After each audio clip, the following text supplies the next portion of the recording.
finger don't tweet. Broke niggas gon' hate to distract from the feed. Hey, welcome to another episode of the Blackout Test Podcast. I'm your host, Rod. Joined as always by my co-host, Karen. And we're live on primetime on a Tuesday. Took Monday off. We formed a union and we said we're not going to do it Labor Day.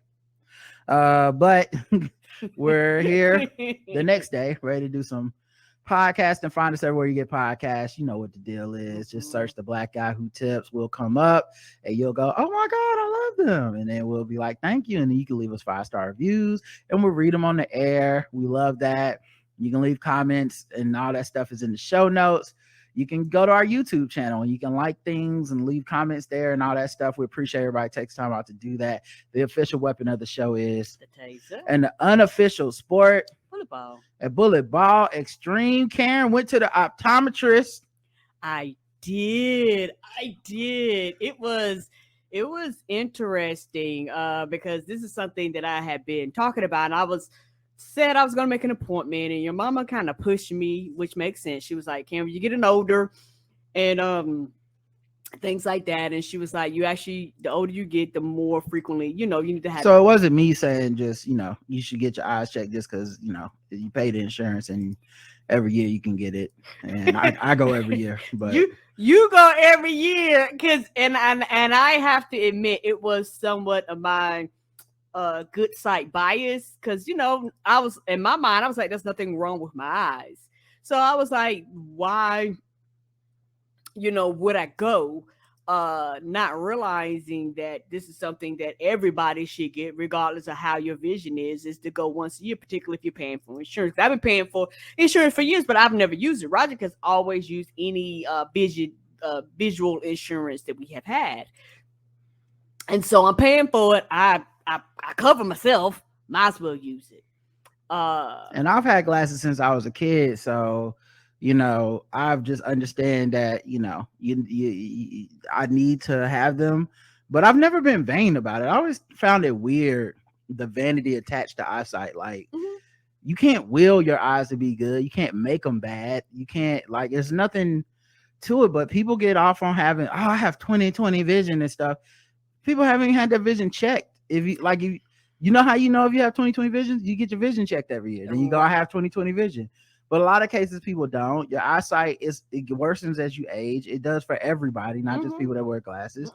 And I think a lot of people are getting by on good enough, and then it becomes like a weird kind of vanity thing of like, I don't want to wear glasses, or I want to tell people I have great vision when you might not. And yeah, you just and I don't know why wouldn't you want to see a little clearer, whether you're driving and you're seeing like a license plate, or as you get older, like smaller drawing right in front of your face, smaller writing becomes a little blurrier, harder to read. Like that's what bifocals and progressive lenses are for, stuff like that. So it's I've always found it interesting that you just were like, especially as proactive as you are about all this other, like, go to the doctor. Right. Stuff. That's what your mama said. Your mama was like, well, you go for everything else. You go for your annuals.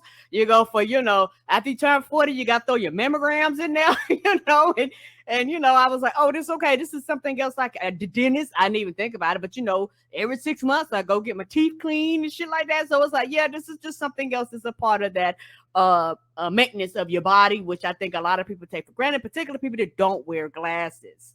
And I think when you had went, and something else that got me interested, because you had went and you had said that the visual person had changed, and you had raved about how good he was.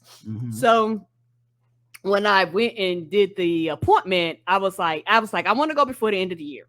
That was my goal. And then I was like, you know what? Why wait till the end of the year? I'm going to do it as soon as possible.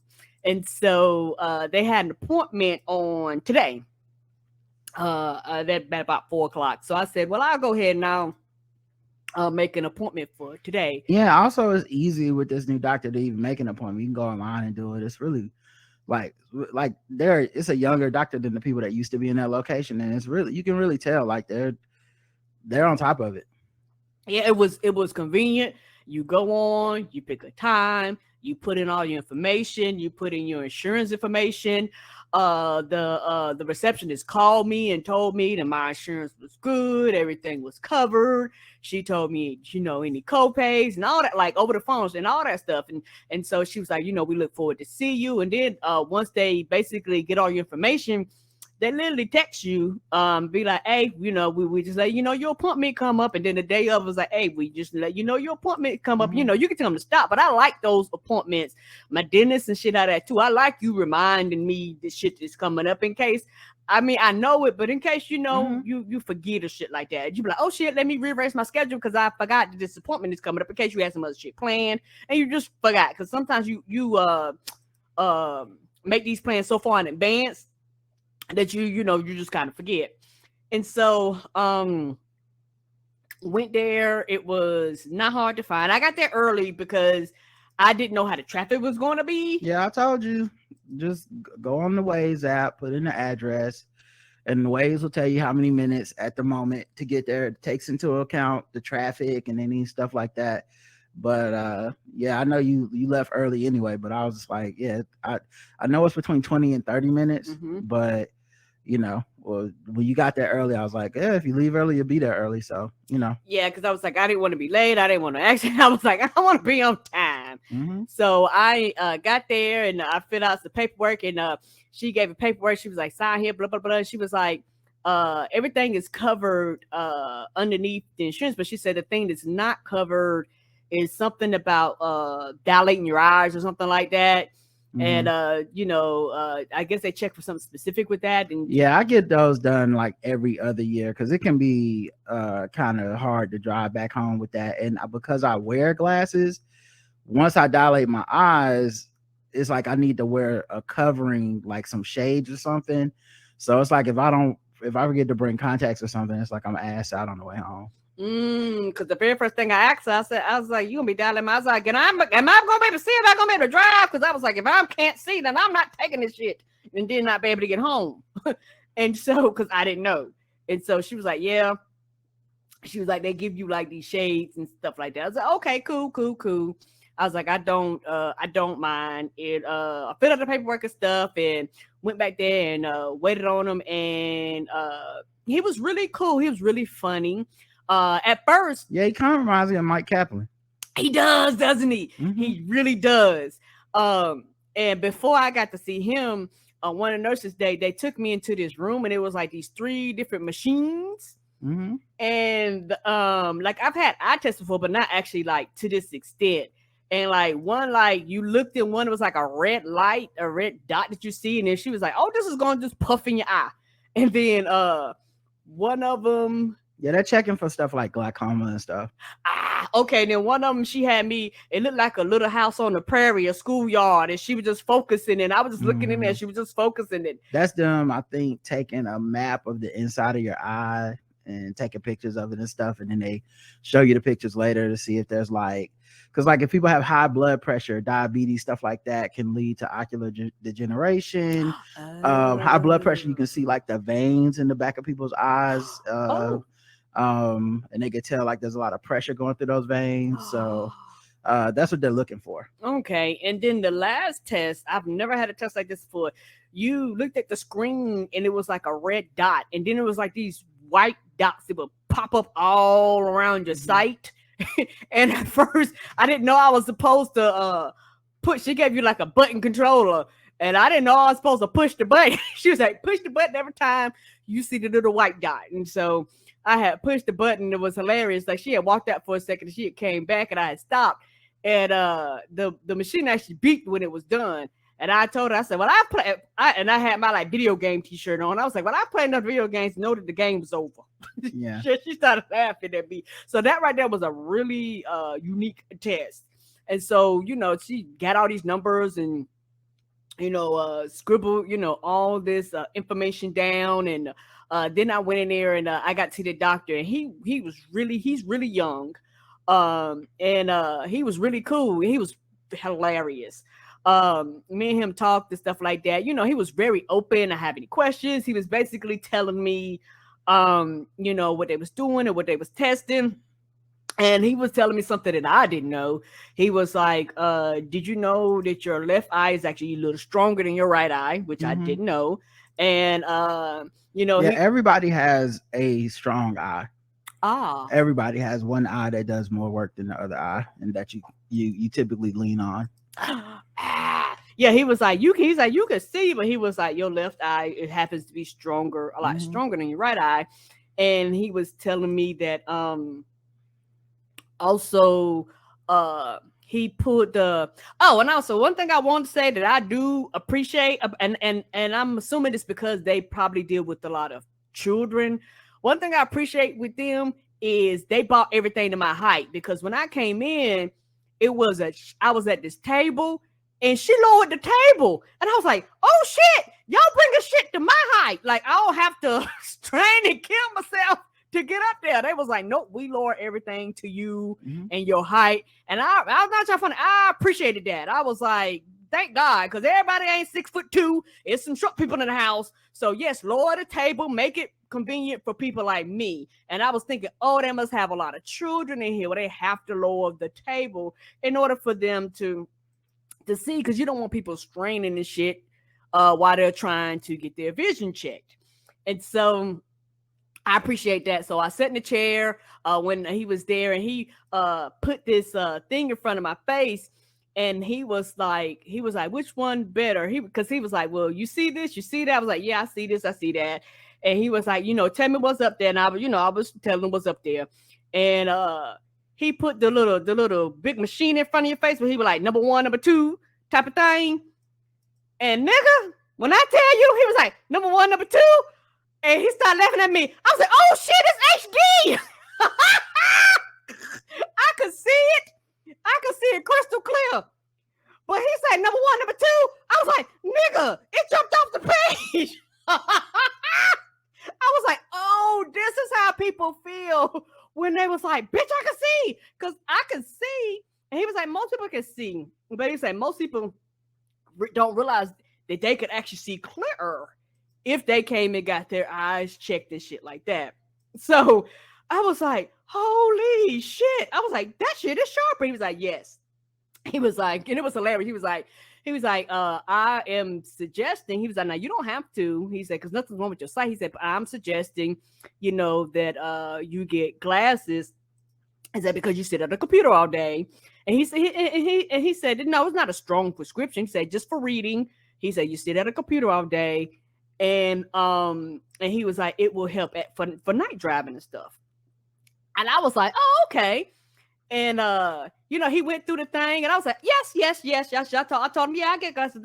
I think he was shocked that for somebody who's never wore glasses, like, yep, you say no problem. He looked like, well, that was easy.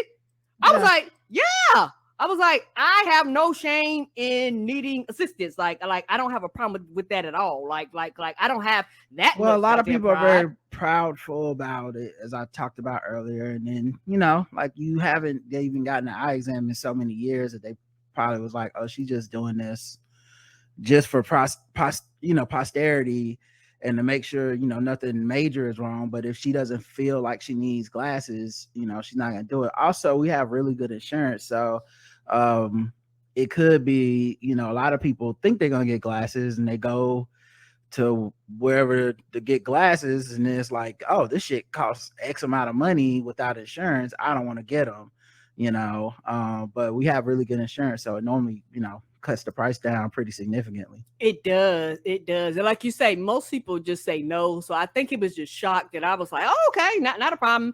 And he was like, well, when you get him, he was like, for the first 2 weeks, he was like, wear them every day.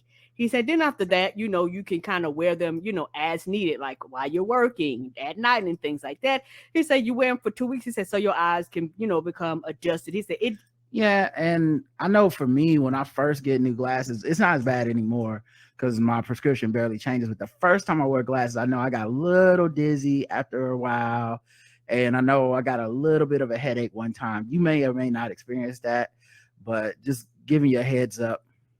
Oh, okay. And I didn't know. And he was saying that for the, I guess, the transitional lens, because I'm used to my mom and them glasses with the eye line across. and they were saying that a lot of times that's very hard on people's sight. Yeah, there's no line now.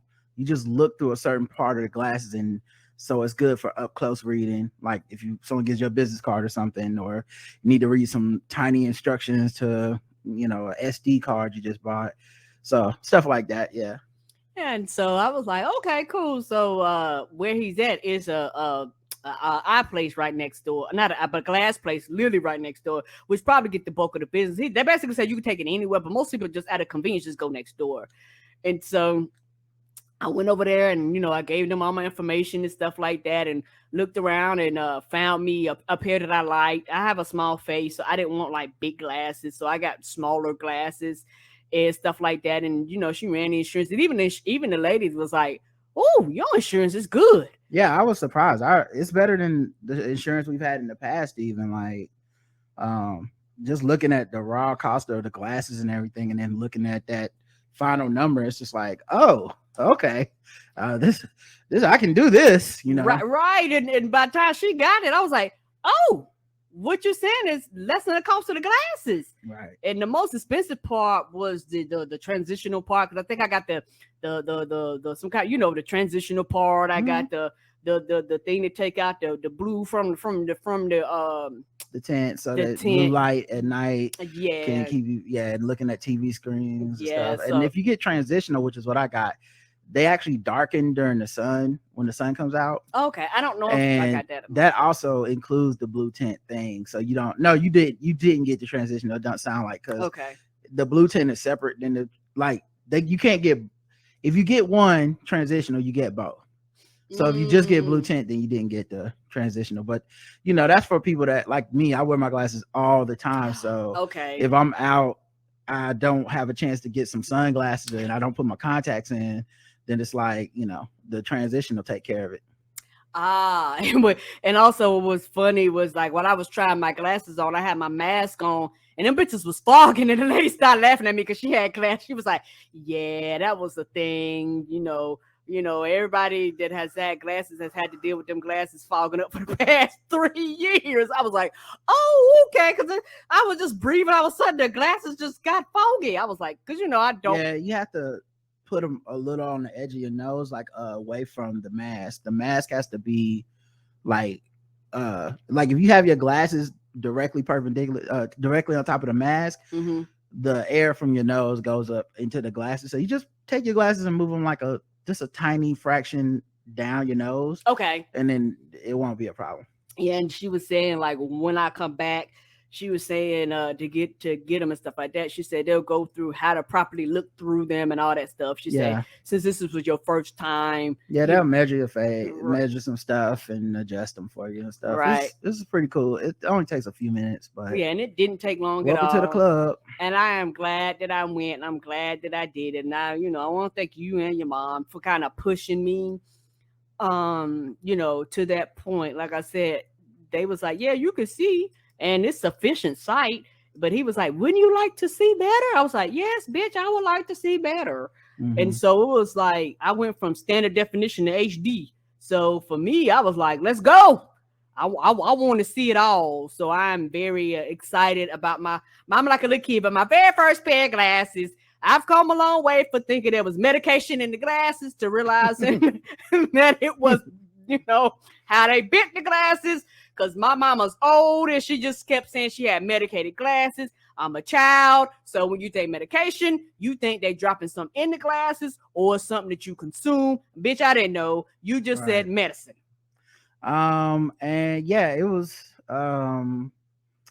that's a good experience, and I'm glad you had a good experience. And like I said, that new doctor is really good. So as for me, go ahead. I'm sorry. No problem. And I want to tell anybody else out there, get your eyes checked too, particularly if you're paying for vision and you're not using it, or you got it for your kids, or take 5, 10, 20 years to do it like Karen did. Don't be like me. Don't be like me, kids. Karen's like the person that just lost weight on a diet. Like, everybody lose weight, go to the Mhm. gym. It's like, ma'am, you just got here. Please have a Yes, seat. I am.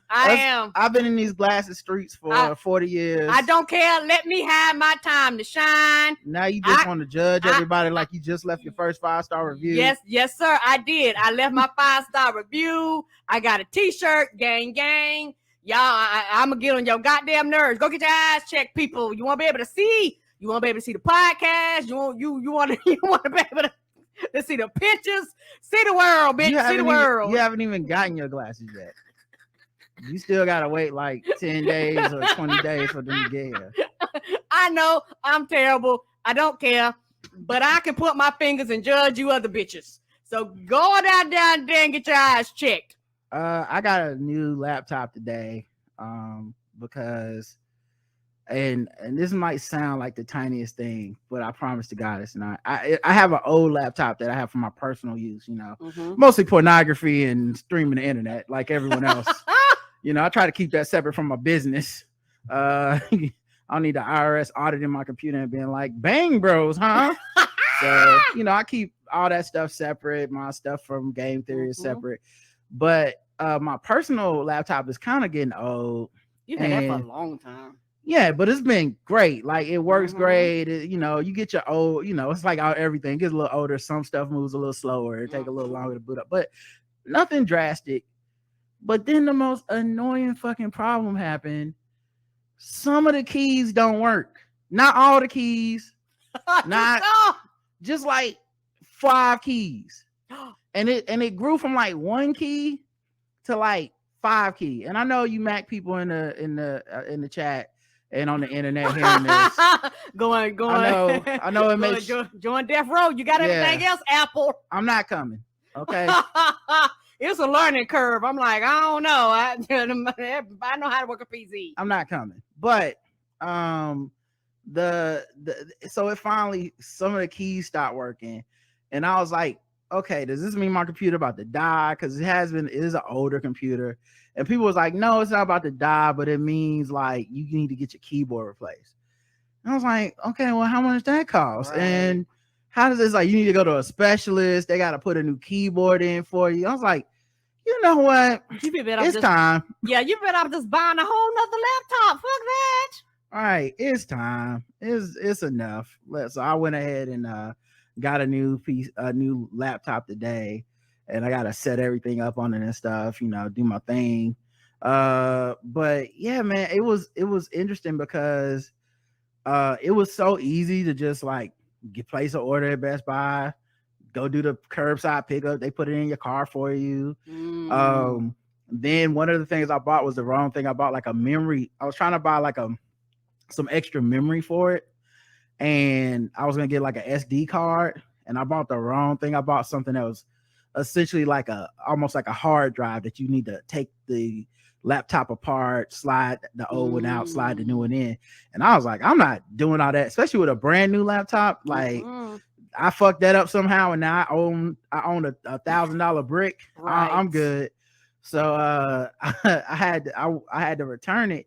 So easy to return now. Like the pandemic, I don't know, it has fucked up, I guess, a lot of stuff, but it streamlined some stuff too. So like Best Buy before the pandemic was shit anyway. Like, it was not just the fact that it had way too much stuff in there, but they never had enough employees. This is before the pandemic. Yes. Like, and then the ones they had was not knowledgeable. Right. No expertise anymore. It was all vibes. And I really think that's an Amazon byproduct because Amazon and so many other online outlets let you like search before you even take your ass up there.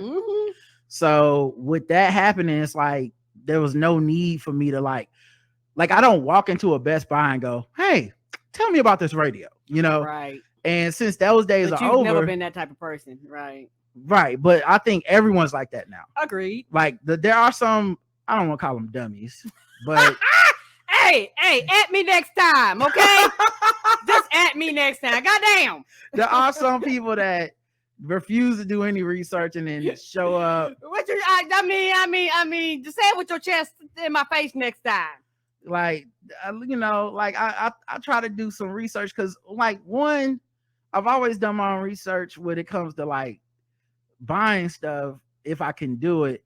not just out of like not even out of just a like I like to know everything, but it's literally like there are so many horror stories about somebody buying something because a salesperson steered them wrong because they didn't know what they wanted, and the salesperson, if you've ever worked sales has a different motive than the customer. Agreed. It's not like I want to get you into the thing to make you happiest. They literally tell you like, hey, we trying to sell MacBook Slims today or whatever the fuck, right? Mm-hmm. And a person could come in and be like, I've never owned a MacBook and my job only allows PC and I work for Microsoft. It's like, nigga, you buying a MacBook Slim. Okay, let me tell you why a MacBook Slim will help with that. You know, it's not really their job to do that. And so if you know what you're doing, a lot of times, especially as a Black, a lot of times, you know, it's like I can either navigate it on my own without customer service needing to follow me around the whole damn store, mm-hmm. or as an introvert without talking to everybody. Right. I'm not there to make friends. I just want to buy my shit. And so I've always been that way, but it got to a point now, I think majority of people probably that way. Mm-hmm. Yeah, because I remember even when we went into that Best Buy, like you said, it's actually reformed. It's like they don't got a bunch of shit in there. They don't need a lot of employees, you know, walking around. It's like you almost can basically go in there, hunt your shit. You may or may not find nobody, which is fine. Because most people have already done their research. So they basically either come in there to physically pick it up or they've already pre-ordered it. So they going over to customer service. So most of the person interaction is gone, or either somebody bringing it out to their car. Or I think this one got like a lock box and some shit, whatever it is on the front of the door. Mm-hmm. So you can basically do like Amazon. You only have to actually have to interact with a person at all if you don't want to. And so like I said, I think Amazon has forced them to do that. And with so many people ordering so much shit online nowadays, it is basically like you said, like Amazon. I'm just either picking up or dropping off. I don't really have a reason to go into your store. Yeah. So anyway, they streamlined it a lot. They didn't even all they did was just scan the item and was like, all right, the money's coming back to your payment method. And then I was like, I need to pick up the item I really needed to order. Boom, go step over here. It might as well be a machine. Mm-hmm. Like it's that easy now.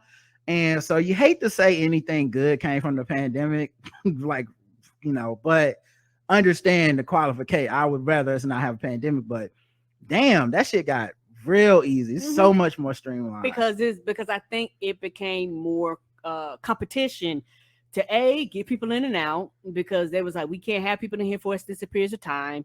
You know, and I think that for a lot of people, they've become accustomed to this, to the least amount of interactions now. And so a lot of people are like, no, I don't want to interact with you. I don't want to deal with you. Let me just come in, do what I need to do, and keep it trucking. Like you said, you do have a handful of people that mosey along, kind of float around, but that's far and few. And those people will either walk themselves out the store or get mad because they're getting zero customer service, because you need to be like everybody else and stop being the old footy duddy. And these people are like, I got other shit to do. I could be stocking to some shit other than out here talking to you. Don't you got an Amazon account or some shit like that? Like, why didn't you Google this before you walk your ass in here? Yep. So all right, that's just how our day's been going, everybody. Yay, I'm glad I got to talk about my glass story, because I wanted to share with the audience about the glasses, because it was a pure adventure for me. The next thing I'm gonna get me, do I get an eyeglass case? I need to buy that separately. You'll see. Just go through the process, trust the process. You'll inform us as you go through it. But okay. Everybody has already thought of all the stuff. Thank you, because I was like, what the hell am I holding in? Yeah, they already thought about it. So I got more cases than a little bit around here. Okay. Oh man. All right. So that's been that. Man, I guess we should do coronavirus news. Coronavirus. Again? Look, here we go again. We got variants. Really need to keep a mask on hand and follow the plan. Get the vaccine and second shots, whether woman or man. Black out who tips is doing their part, but the dummies expand. Niggas would rather believe a bunch of misinformation. Fuck y'all idiots not getting shots. Now we gotta regress. If we keep going in this direction, we never can rest. Never can get back to the lives we be living the best. Damn fool, stop the lying, stop the intubation crying, cause it's your fault that motherfucker motherfuckers dying. Damn fool, stop the lying, stop the ventilator crying, cause it's your fault the motherfuckers dying. I do not understand this shit. I'm not a fan of this. We were like one win from the pandemic championship. But fuckers wanna leave it to game 7 when Giannis dealt the Kumbo. Looking forward progression and Chris middle fingers to your plans, man. Damn. Looks like it's no Drew holiday for you and your mans. I'm sick of black people dying for real, so I'm just writing this new piece to let you know how I feel. Coronavirus, yeah. Fuck that COVID-19, it's unseen, it's creeping in the air for you to breathe, yeah. So fuck that COVID-19, it's unseen, it's creeping in the air for you to breathe, yeah. Coronavirus news, let's talk about it. The FDA to approve the new Omicron COVID boosters. Boom, they approved. People in the chat time, they're going to get theirs. Somebody hit us up online. It was like, I got my shot. I was like, well, then shit, let's start making appointments. Let's go. Yep, I gotta look into the appointments, but that's happening soon. Meanwhile, millions in new COVID lockdown is trying to keep strict policy. Yeah, China they're not playing, but they also still dealing with it like everybody else. Yes. I wonder, like, is it gonna be like this forever for them? That's a good question. You know, like, when does this? Because I don't think you're ever gonna get it. I don't think you're ever gonna get it completely under control. So I know they got a zero COVID policy and they have for 2-3 years now. I wonder what they're gonna have, what they're gonna do. They said the measures have affected about half of 6 million residents of the port city of Dalian, along with undisclosed number of Qingdao and Shizuan in the Hebei province, both around 3 hours from the capital of Beijing. So, yeah, China not fucking with you. They still got the shit in the chokehold. And I could see, like everywhere else, it wearing people down. Like, people are like, hey. Like, I want to do shit. Every time something happens, we have to literally shut back down. Or I go somewhere and somebody tests positive, we got to fucking run out the store. I'm locked in here for 3 to 10 days. Like, this doesn't make sense. Hospital executives who expected a rebound from COVID this year say they're stunned by financial losses instead. Meaning, a lot of people thought, well, because the reason we're really struggling with the money and stuff is because of COVID, you know, and once COVID is over, the economy will bounce back and all this stuff will happen, except now they lost a shit ton of nurses. So they don't have the people power to power the business. They don't have enough resources. There's, you know, they were saying like Oregon, the hospital they talked about in this article, they said their hospitals are overcrowded, overwhelmed. And people underestimated the impact of COVID, and it may be something that it might take our country decades to recover from. You had over 1 million people die, and then the people that was there, people talk shit to them, spit on them, treated them badly, cussed them out on their way to death, worked them long hours and shit like that. So you had a mass exodus of people that was like, what I don't have to do is be fucking abused. No matter how much you pay. I didn't sign up to be abused. I mean, it's also just whether it's abuse or not from the customers, it's abusive in the fact that you're working extra long hours. You know, people don't want to pay hospital staff more money. And as people leave and get sick, it just leads to more overworking for you. So it's like a thankless thing for a lot of people. Then you also have the fact that this was already happening before COVID. As with almost everything with COVID, it's just sped up. Like COVID just increased the acceleration on so many factors that were already happening. And so this is one of those where there was a lack of qualified healthcare workers before the pandemic. Then the pandemic comes, bam, now it's even worse. So so these hospitals, there's for-profit businesses in America. For profit. And so they were thinking, as we exit the pandemic and less people are dying and filling up the emergency room and the hospital beds, we'll start to, come out of this and have more money. Don't forget also, many of the hospitals got funding from the government during this time, because when America's in a crisis, ain't no time like that time for socialism, right? When it's crisis time, America gets to be in a socialist country. Soon as it's not, it's back to like, how do we make money off of all this human suffering? So yeah, now they're having trouble building like a profit model for this stuff.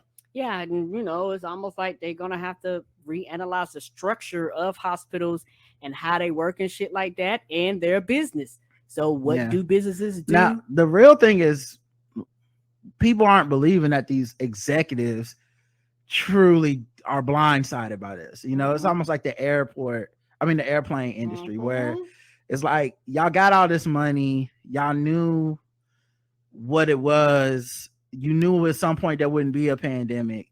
Where's the money going? Why haven't you prepared for this? Why aren't you paying people more? Why aren't you hiring people more? That kind of stuff. So yeah, a lot of people say it's their fault. They didn't recruit staff, and they didn't keep staff happy enough to stay. Right. They overworked, underpaid. And it's also one of those things too, where people are going, y'all have the money where if y'all wanted to, y'all could have paid, y'all pay people for other shit. Y'all could have paid somebody to come. I'm sure the executive complaining about this makes 20,000 times, 200 times more than the average nurse. Right. Y'all could have paid somebody to actually come up with better strategy models and business models that would actually work, but you don't care anything about that. And people are like, you want me to feel bad for you when you didn't prepare or plan, and you was like, fuck it, when the coronavirus leaves, we're gonna go back to normal, and back to normal is literally this time with less staff. COVID pandemic may be causing more deaths than Australia's daily numbers suggest. Behind the daily death figures, there's a more complicated picture on the impact of COVID-19 in Australia that raises questions about whether COVID could be causing more deaths from, it says, ischemic heart disease, cerebrovascular disease, and dementia. So we know that those are things that come, you get a higher, after having COVID, you have a higher chance of getting those type of diseases. We also know those can be things where people have to deal with, like in long COVID and stuff, that I didn't have this issue, now I have this issue. And so people are saying, could it be that those numbers rising that are not counted as COVID deaths are COVID deaths? Because you're not making the correlation. As cases exploded after the emergence of the Omicron variant, the number of COVID deaths similarly rose, with more than 80% of Australia's total COVID deaths occurring in 2022. Wow. In 2022? Wow. So Australia's having 8. How's that possible? I know I think they unlocked down, I think. Because they was like, but I think didn't they also have some issues with like not getting vaccinated or something? I thought the reason they were in lockdown so long was because they didn't have enough vaccines. Yeah, a lot of people didn't. I wonder if in that time they had enough people built up a negative connotation towards the vaccine that when it was freely available, people were like, "Fuck that shit." I can see that. I had to look into more of this. I did not realize Australia was going through it that bad, that they had so many people dying now rather than when most people were dying for other countries in 2020 and 2021. Yeah, because the virus is starting to spread, because they kind of opened up, and this is the result of you open it up, and you don't have that many people actually vaccinated for it. So it's actually doing for the first time what it did in America and other parts of the world 2-3 years ago. Yeah, wow.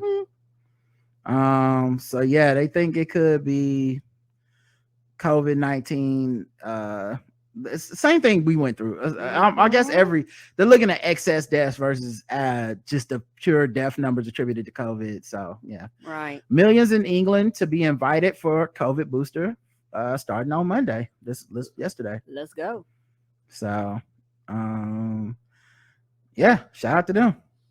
Millions of care home residents, staff, and housebound people in England will be invited for the autumn coronavirus booster Monday. Come on, make it an annual event and with parties and balloons. Let's go. Additional 4 million people may be able to book their booster jabs from Wednesday, as well as health and social care staff. So I guess they're still doing rollouts in America. I think everybody is just like, go get it. Yeah, I'm glad that they was like, go get it. You know, they was like, we've been doing this long enough where if you ain't started now, we don't care. So I'm glad that they was like, you know what, this remix don't put no way, because I was mad because we'd have been going on our 4th booster shot if they hadn't said 50. They got beef in Canada. A suggestion by Manitoba's Deputy Chief Provincial Public Health Officer that it's okay to get infected with COVID-19 is raising eyebrows among some medical professionals, including a Winnipeg doctor who says the message isn't helpful. Right. On Friday, Dr. Jazz Atwal announced that some Manitobans, including anyone 65 or older and Indigenous people 18 and older, will be among the first in the province eligible for the updated vaccine from Moderna that targets both the original strain of the coronavirus that causes COVID-19 and its Omicron variant. When asked to describe the current spread of COVID-19 in the community, Atwal said the focus should be on the severe outcomes from the illness rather than the number of active infections. He drew a comparison to common colds to make this point. Before COVID, colds went around, most people did well. Some people were still ending in hospitals back then. That was a severe outcome. Right. There's such a focus on infection right now occurring, but it's okay to get infected, said Atwal. You're building your natural immunity, so that's good. Okay, you agreed with it. You said right. No, can't take it back. No take backs. Yeah, I didn't agree with that last part. Buddy. No, nice try. Got you on tape in 4K. You was all on the inside. I didn't know this was gonna take a turn for the worse. No, nobody. No, Karen. Nope. I said, are we done here? I spoke. I could change my mind. Trying to have his back. But yeah, so of course a bunch of doctors said, what the fuck are you talking about? That is stupid. And of course they, they're like, we would prefer people to try not to get infected in the first place. Agreed. But, once again, I think he's saying the quiet part out loud, which is that for a lot of people, it's like, nah, it's over for that. And lastly, this is MSN. Scientists discovered an antibody that can take out all COVID-19 variants. The antibody is called SP177. It's the result of a collaborative effort for researchers at Boston Children's Hospital and Duke University. Results from mouse studies they've conducted were recently published in the Journal of Science Immunology, and they look promising. But what does it mean exactly to have an antibody that can neutralize all variants of COVID-19? And what kind of impact would this have on vaccines in the future? And then they do like some Q&A stuff.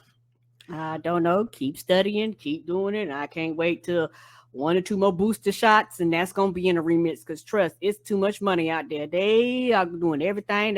They throwing all the money at the walls. All the universities and colleges and businesses, everybody is looking for a brand new remix. So I am here for. And one thing about the coronavirus, people have pumped money into industries and into things that people have been begging for funding for years. We could have had this shit, but it took the coronavirus for people to be like, hey, because what's going to happen is that them solving this problem can actually cause breakthroughs and other shit that they've been trying to plead and get money and funding for decades.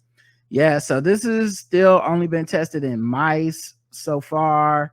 But it marks like a great possibility. We'll see if it comes to fruition in that, if it has any true scientific relevance. But that's a hell of a thing if it's true. All right, let's get into other news. Let's just get into some newsy news. Okay. So Chris Rock responds again to Will Smith's apology video. Fuck your hostage video. Now, here's what I will say about these Chris Rock headlines, because the other one was him making a joke about the Emmys wants him to come back and host, or the Oscars or somewhere wants him to host. And he said, no, that'd be like asking Nicole Brown Simpson to come back to the restaurant where she left her sunglasses. And people was like, that's him making fun of her being murdered. It's like, not to get too deep into it, but the joke isn't laughing at her. The joke is saying he's the Nicole Brown Simpson in this case, and the joke is laughing at Will Smith, saying Will Smith is OJ. But you know, the internet gonna internet. Agreed. The second, and it's an old reference and all that shit. You know, I get it's like he has a issue with women, and that's why he got slapped in the first place. Said by everybody whose podcast I listen to make way worse jokes in their life, but fine. Anyway, this time, so he's trying to put this material into use on stage. What's happening is that these articles are reporting it like he sat down and did a tell-all interview with 60 Minutes. Okay, so he's not doing but it. These are jokes. It's just, you know, now you obviously jokes normally don't land in print anyway. And the jokes may not be landing because they're fresh. He's just now trying to use this material, and this is what happens when comics work shit out on stage. He's on a tour right now, and I'm sure he's trying to work towards his special, and he probably just fell into him. He doesn't, it's not like he was planning to use this in his special when he started doing it last year or whatever. This is material that he has to work out, and maybe he'll find some gold here, maybe he won't, but he's attempting to find stuff. And it's just been like the internet versus Chris Rock when it comes to this shit, where it's like no matter what he says, people are like, he didn't do it right, you know. And in this case, you know, he was talking shit about Will Smith's video, you know. He said fuck your hostage video. He also said, yes, that shit hurt. He played Ali. I can't even play Floyd Mayweather. During his set, Dave Chappelle also shared a joke about the slap, saying that if it happened to him, Will Smith would not have enjoyed the rest of the night, which is also funny because him and Chris Rock and Dave Chappelle are doing a lot of these events together, these stand-up shows.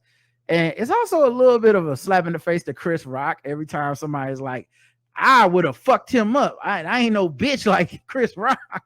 Hit me, I'm a, you know, like, it's like, and ladies and gentlemen, Chris Rock coming up next, like the bitch, you know, it's a little funny. The main thing I've been taking from a lot of this stuff is I've read some of his like build up to the material, and it seems like Chris Rock is going heavy on this, like, I'm not a victim. The problem with the world is everybody has this victim mentality, and everybody wants to be a victim, and just because this dude hit me doesn't make me a victim of his, blah blah blah. And you know, in addition to, like, obviously I would need to see it on stage because you can build that up in a way that it may be funny if you I want to see it in context. Yeah, if you put a through line for an hour, maybe it is funny. Yeah, because they basically taking a snippet and posting it. Like you said, when you reading shit, that's different than you actually sitting down and actually consuming it straight from the person's mouth. And it's intended to make people laugh. I haven't heard about his shows bombing. I've just seen people on the internet taking the words as a quote and being like, I'm offended, but I haven't seen anybody be like, he's saying shit that's like, and the audience is like, I can't go here with you, or this shit ain't funny, or this is too offensive, or whatever. And so far, the material I've read, it doesn't seem like, you know, when like Chappelle, when he like is trying to be offensive. But that being said, I don't know, and I won't know until we see this thing in context. And I probably will watch it because you know, I'm a Chris Rock stand-up fan, so it's been a while since he put out one that I thought was like really good.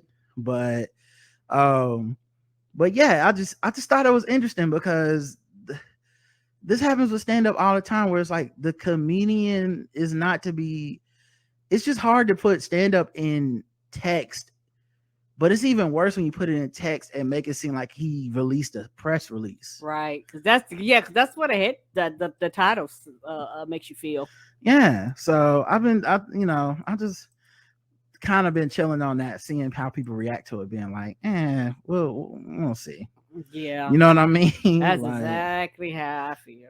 The main thing I took from it, we'll see where he lands on this, but I don't know why. I mean, I do know why, toxic masculinity, but and I guess maybe not even toxic masculinity. I know a lot of people that it's not just a man thing, but people really struggle with that, like being a victim thing.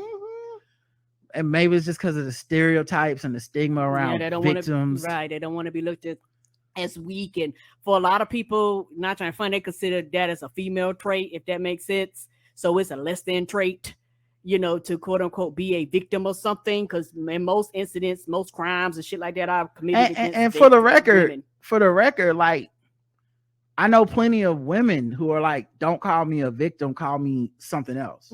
Right. Like, it's not just a man thing or just even women, like surviving R. Kelly. I'm a survivor of domestic violence or sexual assault. Like, I don't want to be called a victim. So that's not even just a like I think toxic masculinity does add to it, but it's like something deeper that's happening where people don't want to be identified by like, quote unquote, the worst thing that happened to them or the violence that was impacted upon them. Yeah, because the world won't allow you to move on.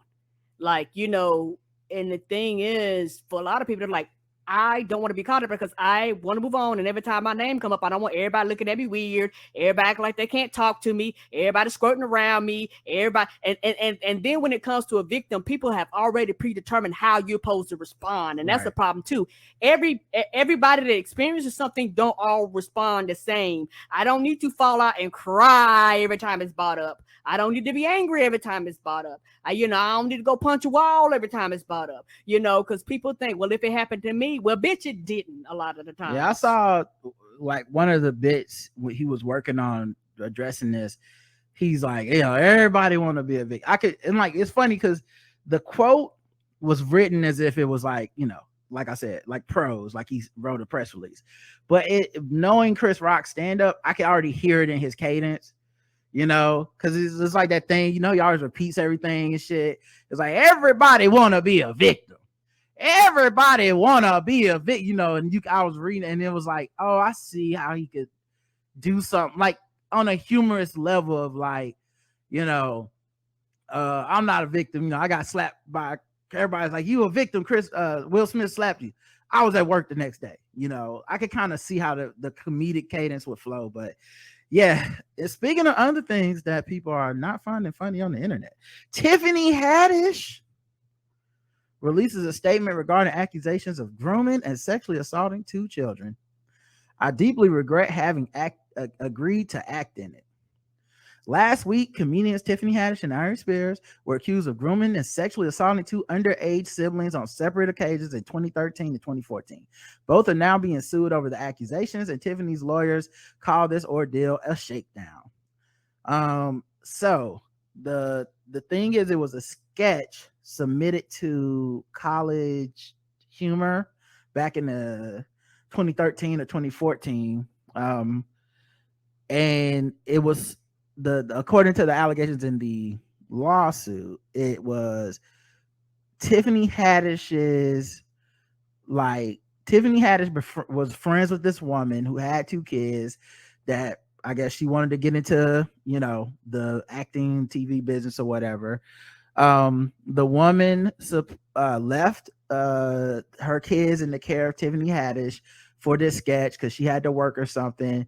Tiffany Haddish paid the kids $100 each for their work, and then they filmed this sketch.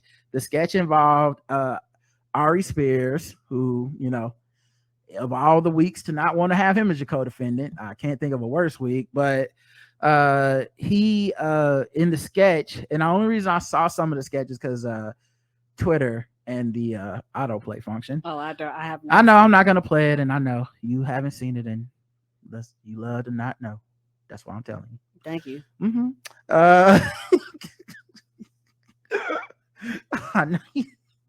I know you had a 5-minute tangent about how much you don't know. I didn't mean to cut it off. I'm sorry. Oh, you good? But so he in this sketch, and it's only I only saw like a minute or so of it because apparently the people, they were like, we cut out the worst parts. It's even worse than this. But it was the sketch premise. The joke is, don't leave your kids around people you don't know, because people could be fucking pedophiles and you don't fucking know. And it seems that she's only in the sketch for like 15 seconds or some shit. It was very short. But maybe if you see the whole sketch, maybe she comes back or something. I don't know. But the part they had her in, it seemed like she just is there to introduce the kids.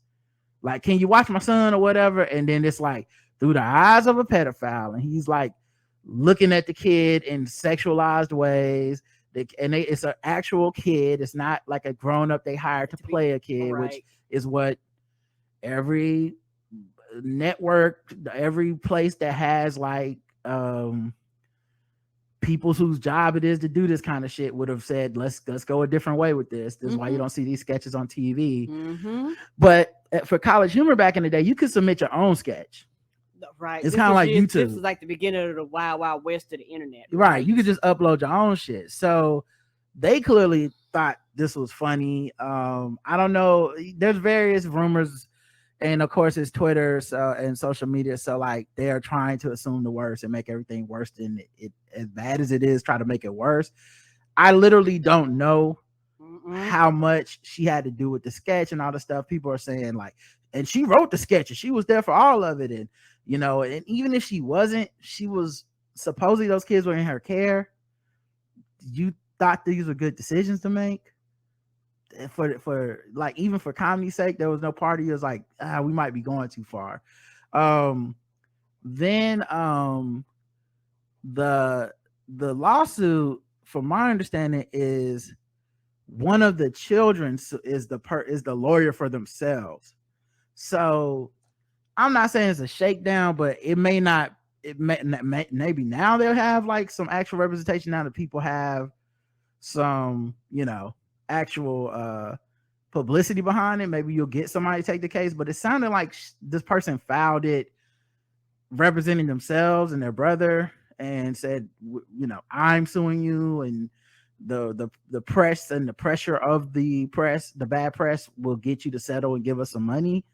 And I'm not calling that a shakedown. I mean, you see the clip of the video, it's kind of hard to just look at that and dismiss it so easily.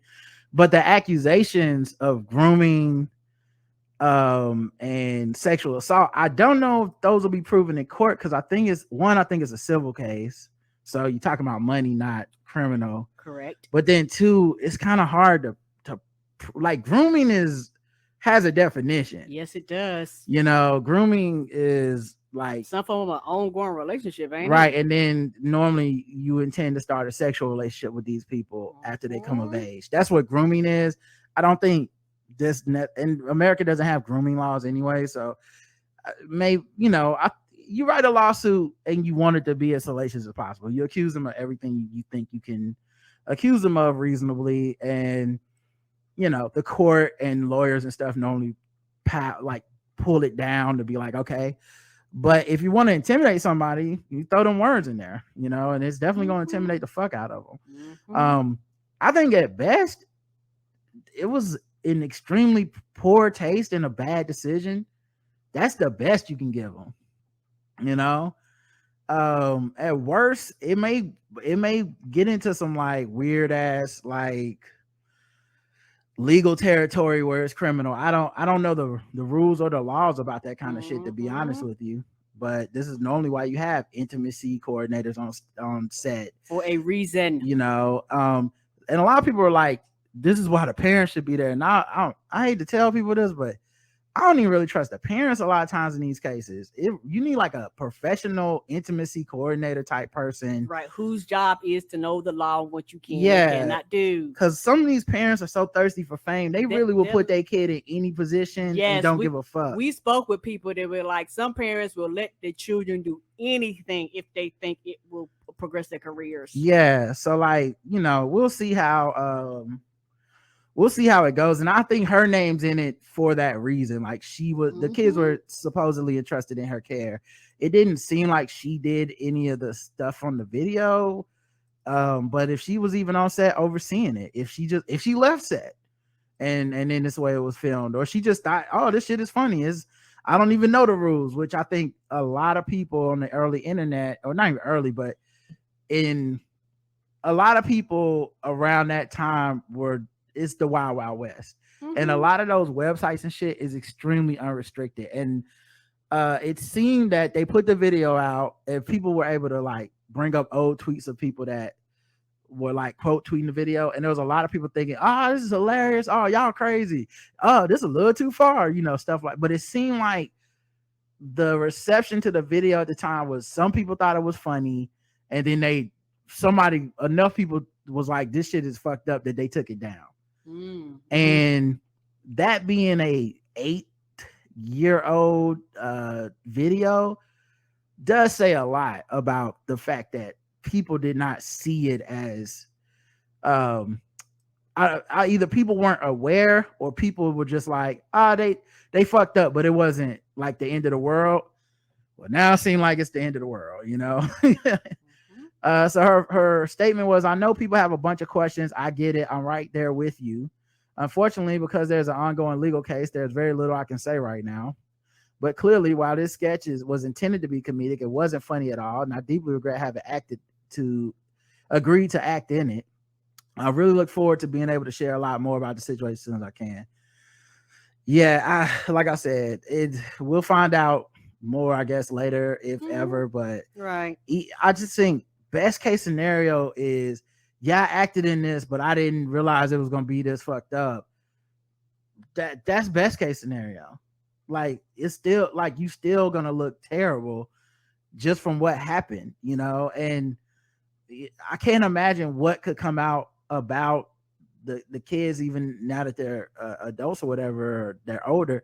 I can't imagine anything that come out about these kids that make, like, I don't know, like, maybe if you had evidence of like them literally being like, "We are blackmailing you" or some shit. But if it's just somebody being like, "That was fucked up and you should fucking give us money because of what happened," I can't even say that's, I don't know. Don't know. Wasn't there. Don't know what happened. Don't know about the mama. It's one of those things, like a lot of shit people don't know, and people are speculating, which is what they do. But the internet is like, everything is to the extreme and everything is to the max. It reminds me of that thing when I was like, because I do think these are big words, and if you say them legally, I hope you mean it. But it's kind of like reminds me of Travis Scott when everybody's like, "He's a murderer," and I was like, y'all think he's going to jail, or y'all just like getting on the internet and saying the like most like the highest level of fire you can tweet. You're just gonna tweet level 10 right away, nuclear explosion, knowing that in real life most people will not see it this way. A court of law probably won't see it that way, right? And maybe he'll get fined, maybe there'll be some civil suits, but he's not gonna actually be charged with murder. And there were people that were like, "I don't know, technically maybe," and it was like, but do y'all really believe that? Right. And so a little bit of me is like that with this. Like, do y'all really believe Tiffany Haddish is a pedophile and will be going to prison for pedophilia, or she grooms children and she has sex with children? Or is this like everyone's so upset we can say whatever we want right now? Agreed. Not to mention there's a ton of people that, oh my God, just the people that were like her and like this is just their excuse. Yeah, the people that were bringing up shit that was irrelevant, I honestly, it's so unhelpful. Like the people that were bringing up like, here's a video of Cat Williams saying she wasn't funny from 3 years ago. It's like, that has nothing to do with grooming and pedophilia, is what y'all are saying. Yes. Cat Williams was saying he doesn't think she's big enough to be where she's at in her career yet. Those are two totally different fucking things, man. Like, that's crazy to me. And not to mention at the time, them people were saying Cat Williams was hating. Why he trying to take down a black woman? So soon as a black woman start being funny, you got the da-da-da-da. And now it's like, see, he knew. It's like, I don't know, man. But yeah, and then I don't know what Aries Spears people are gonna say, because legitimately Aries Spears is so he's a fucking troll. Volatile. He'll fuck around and say something to make the situation worse.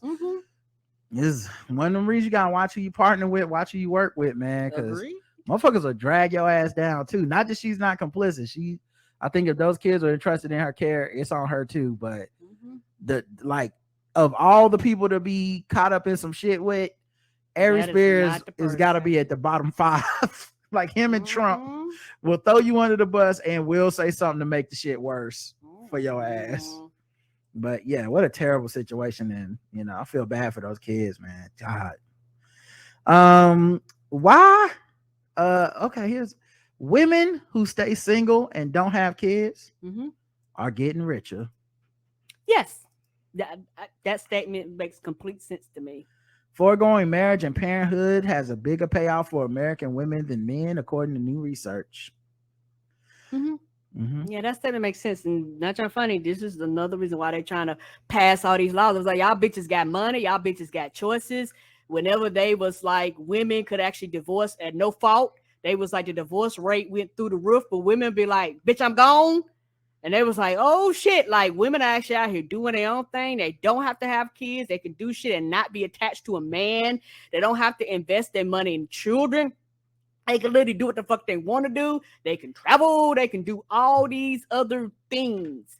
And that's not, and my thing, there's nothing wrong with that. But you do have a lot of women, particularly black women, are barely highly educated. So a lot of times they have higher paying jobs. So you have a lot of men out here looking at these women, quote unquote, living their best lives, and was like, look at these bitches. As a result, many are advancing further in their careers than prior generations and entering a new frontier of wealth. Single women without kids had an average of $65,000 in wealth in 2019, compared to $57,000 for single child-free men, according to new research for the Federal Reserve Bank of St. Louis. For single mothers, the figure was only $7,000 because kids be eating. And also, I would imagine men probably spend their money a little more frivolously than women. Yeah, women have a tendency, not all, but women have a tendency to be more responsible with their money. And also, it's one of those things to where when it comes to, you know, women and the choices they make and things like that, this even goes to back to, I think we cover an article how when women get older, how a lot of them older women like, I'm not getting married again, fuck that nigga, and the men are like, I want a woman. It's like, you want a housekeeper, you want somebody to wipe. Well, the thing I look at too is just how much of what we describe as motherhood and parenthood and being a wife is just work. Yes, we're just calling work something that different, but it's essentially work. It's not just a status, it's labor. And so the women who have to do that labor end up being unable to do as much labor at their jobs as they would like to do. And so of course it would set your earnings down a path that probably in addition to general sexism of jobs, but set your earnings on a lower path. Yeah, and it's also, one of those things where you talk about that labor, it's free labor. It's labor how most people in the country, think that a woman is supposed to work a full 40 hours a week in a straight marriage, just like her mate, come home and still do all this other additional work for free, and not be paid for it. And she's just supposed to take it, bear and grin it with a motherfucking smile. And the second she say this shit is hard, or the second she say I don't feel like it today, or the second she says I want a break from being a mom, everybody have a fucking mental breakdown when nobody is designed to do that. People talk about, well, my grandmama did it. Bitch, your grandmama stayed at home. She worked at home. And on top of that, this one thing, but this is a white man's dream. The average black people has always been a 2-parent working household. So parenthood was losing its appeal even before COVID-19. And of course, like everything, COVID-19 pandemic sped shit up. A Pew Research Center study last year found that 44% of Americans age 18 to 49 who don't have kids say it's not too likely or not at all likely that they will procreate someday, an increase of 7% since 2018. U.S. birth rates have been falling for the past 30 years as people who get married later in life and put off having children. I think a lot of that is also tied to debt. Yeah, I was about to say that too. Yeah, them student loan debts and all that stuff. Because when you owe money, you don't think about creating more shit that's going to cost you money. Right. It's like, why would I want to now attach myself to children? I can't even pay my student loans back. Right. I can America, barely take care of me. Not your funny. Yeah. If you're in a situation where like I can barely feed me, for a lot of people, if they're in a place where they have a choice or a decision or something like that, for some people they will make the choice. Well, then no, bitch, I'm not adding more debt. And it costs more to raise a family than ever. So yeah, it's a lot, so it's just kind of interesting to see, the more studies come out about this, but I think it's true. I think, obviously the experience may vary per person. There's some women that are gonna be like, but I do want, to I would rather give up some of this money and property to have like a fulfilling love situation. And there's gonna be some that's like, motherfucker, I'm happy, unbothered, and I'm doing fine. Right. And I think a lot of in truth, a lot of people waver back and forth. Like there's a lot of like, some days it's like, fuck it, I'm good. I was watching a video someone had posted on TikTok where this woman was like 40 something. She's about to get surgery and she was crying and stuff because she was like, I don't have a husband. And some days it just hits me on days like this that like, while I come on my TikTok and I've, talk shit about men all the time and I talk shit about the men that I go on dates with and stuff, it's like I really would like a partner and somebody that can help me. And it's not the same when it's my sisters or, needing to go do something with my mom at this age, blah, blah, blah. And it's like she could have just been having a bad day or it could just, I think that was amazing honesty from her, even though I don't know why you tell the internet that shit, especially if you've been talking shit about dudes. I would never give these niggas a breath, but just the fact that that's more honest than not, like that's and some days you probably do feel like that. Certain situations make you feel like that. Yeah, and there's nothing wrong with going back and forth, and there's nothing wrong with wavering. Like there's nothing, because that's the part of being human.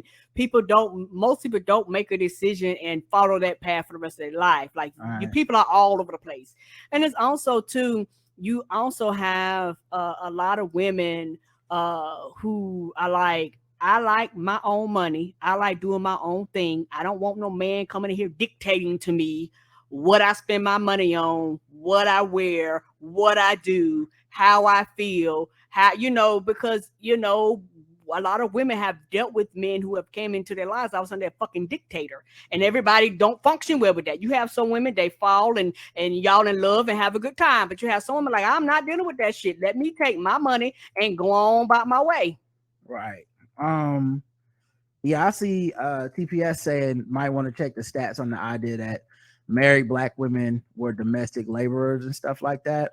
But the only thing I'll say from the research I've done and the things I've read, I think it's always in comparison to white women that people are talking about that. And at no point ever for black people was it the norm for black women to not work. It's just, and it's not anything wrong with our culture. It's something wrong with America in that they never really would pay us enough for us to have the things that they had. The model of the idyllic white man goes to work, wife stays at home, raises the kids, he makes enough money for everybody, he brings home the bacon. That's never been something, because white people literally fucked up the wages on purpose so that black people could not earn the way white people earn. So it, and also things cost more than white people paid.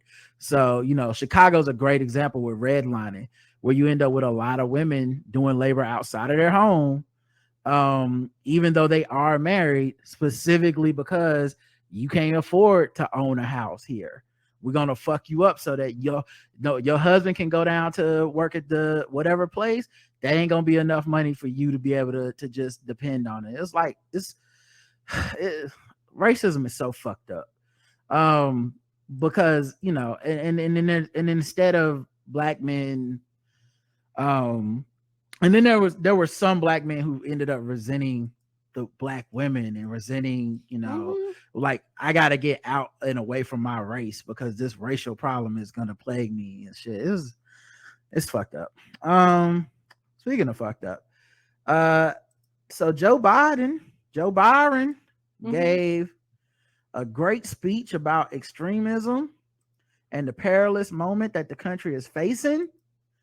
Called out MAGA Republicans, and his new strategy is to say, listen, these motherfucking MAGA Republicans are the problem, blah, blah, blah. Now, you know, obviously, if you're asking me, I'd say all of them are the problem. But I'm not president. You know, I ain't got to deal with the consequences of me saying that shit. But even him saying that was World War fucking III. And not just by the fucking like obvious targets, the Republicans, but there were a lot of like media, supposedly like liberal people, you know what I'm saying? That also shrank from the moment. Oh, TPS says, she said domestic's not working outside the home. All right, my bad. Still, I still say I think a lot of people are comparing that to white women though. So I think that's why you hear people be like, and all these black women were working outside the homes, we're working domestic, and as domestic is like because they're looking at white women. Anyway, I won't get into it, but you know what I'm saying. But yeah, so Biden said this shit. He was spitting facts, he was spitting fire, he was naming names, and you know, I thought for a lot of us it was like, at least for me, it's like, yes, about time. You know, I've always said he felt this way. I know he wasn't saying it, but you could tell from his actions and his policies, he was never really dependent on Republicans to come to the table. No. You see what I'm saying? Like, it was never this moment of like he would talk that shit, you know, that, oh, you know, us and Republicans, and we need to like, you know, hey, if they want to work with us, we'll work with them. And then he would go and just work with only the Democrats because those are the only people willing to really work. The Republicans are still trying to be obstructionists. If a couple of them want to come to the table, cool, but he wasn't really going out of his way for them. And so to me, that spoke volumes. But a lot of people it's their feelings. They want to feel a certain way. And so he gave a lot of us that have wanted to have our feelings feel a certain, like he gave us that. And the fucking news stations, ABC, NBC, CBS, your main stations, motherfuckers that aired all these different speeches and stuff, that when a president speaks, they did not air it. And that speaks volumes. And to me, it pisses me off for the simple fact that a lot of these stations, particularly MSNBC and CNN, all that shit, they consistently talk about this shit. They consistently say, this is what we want the president to do.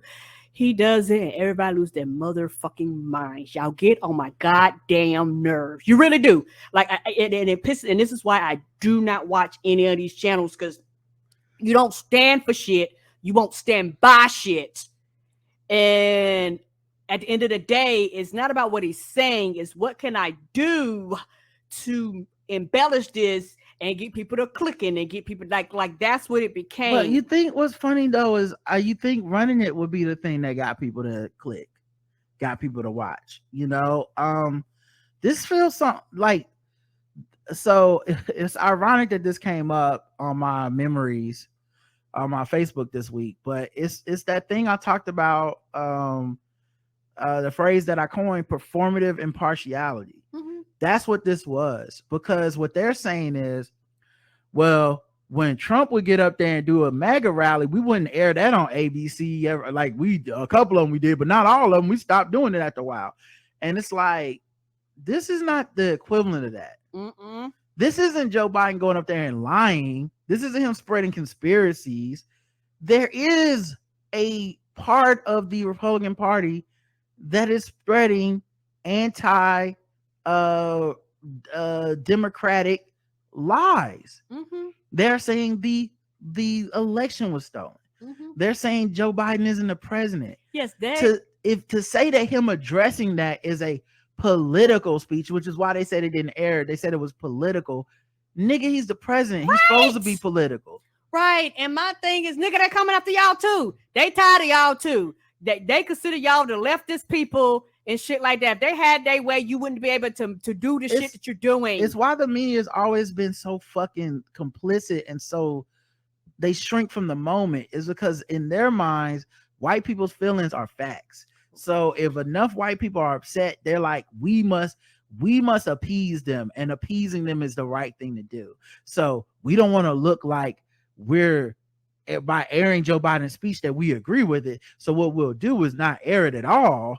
And then we'll just be like, we'll talk about the reaction to it. And even we'll even on the liberal side and the Democratic, we'll even be like, was the backdrop too much?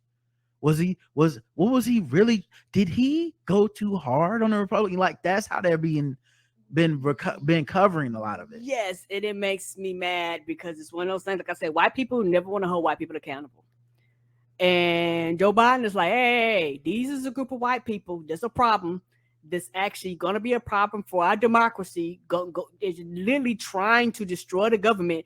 Took their asses up there on September the 6th and shit like that. Like, it's like he's saying the thing because he can, because he's white, because you would not accept it coming out of anyone else's mouth. Mm-hmm. This is what I voted for. I didn't vote for him to get up there and pussyfoot around. I voted for that old man to go out there and be an old white ass man and be like, y'all white people, y'all fuck it up. And everybody want to fucking clutch their pearls, even though, like I said, somebody's news channel every motherfucking day, y'all rant and rave and holler and scream and cry about the same goddamn bullshit, but you ain't really trying to bring your experts on and all this shit, but you really don't care. Because this is what this showed me. You don't care. It's interesting they would say they spent so much time doing Joe Biden's not doing anything. Mm-hmm. Joe Biden isn't emotionally getting people behind him. Joe, like they did all this stuff. Now Joe Biden and the Democrats have passed so much stuff in the last month, you can't even keep up with all of it. The people are coming out to the polls in droves, in higher numbers than anyone predicted, and for Democrats, after the media spent a year going, Democrats will lose in the November. Now everybody's like, it's looking like they're gonna win, but how much will they win by? What if they fuck it up in the next 2 months? And it's kind of interesting that Joe Biden is leaning into it. He's giving you the speeches that you claim to want. He's feeding you the red meat. He's also speaking the fucking truth.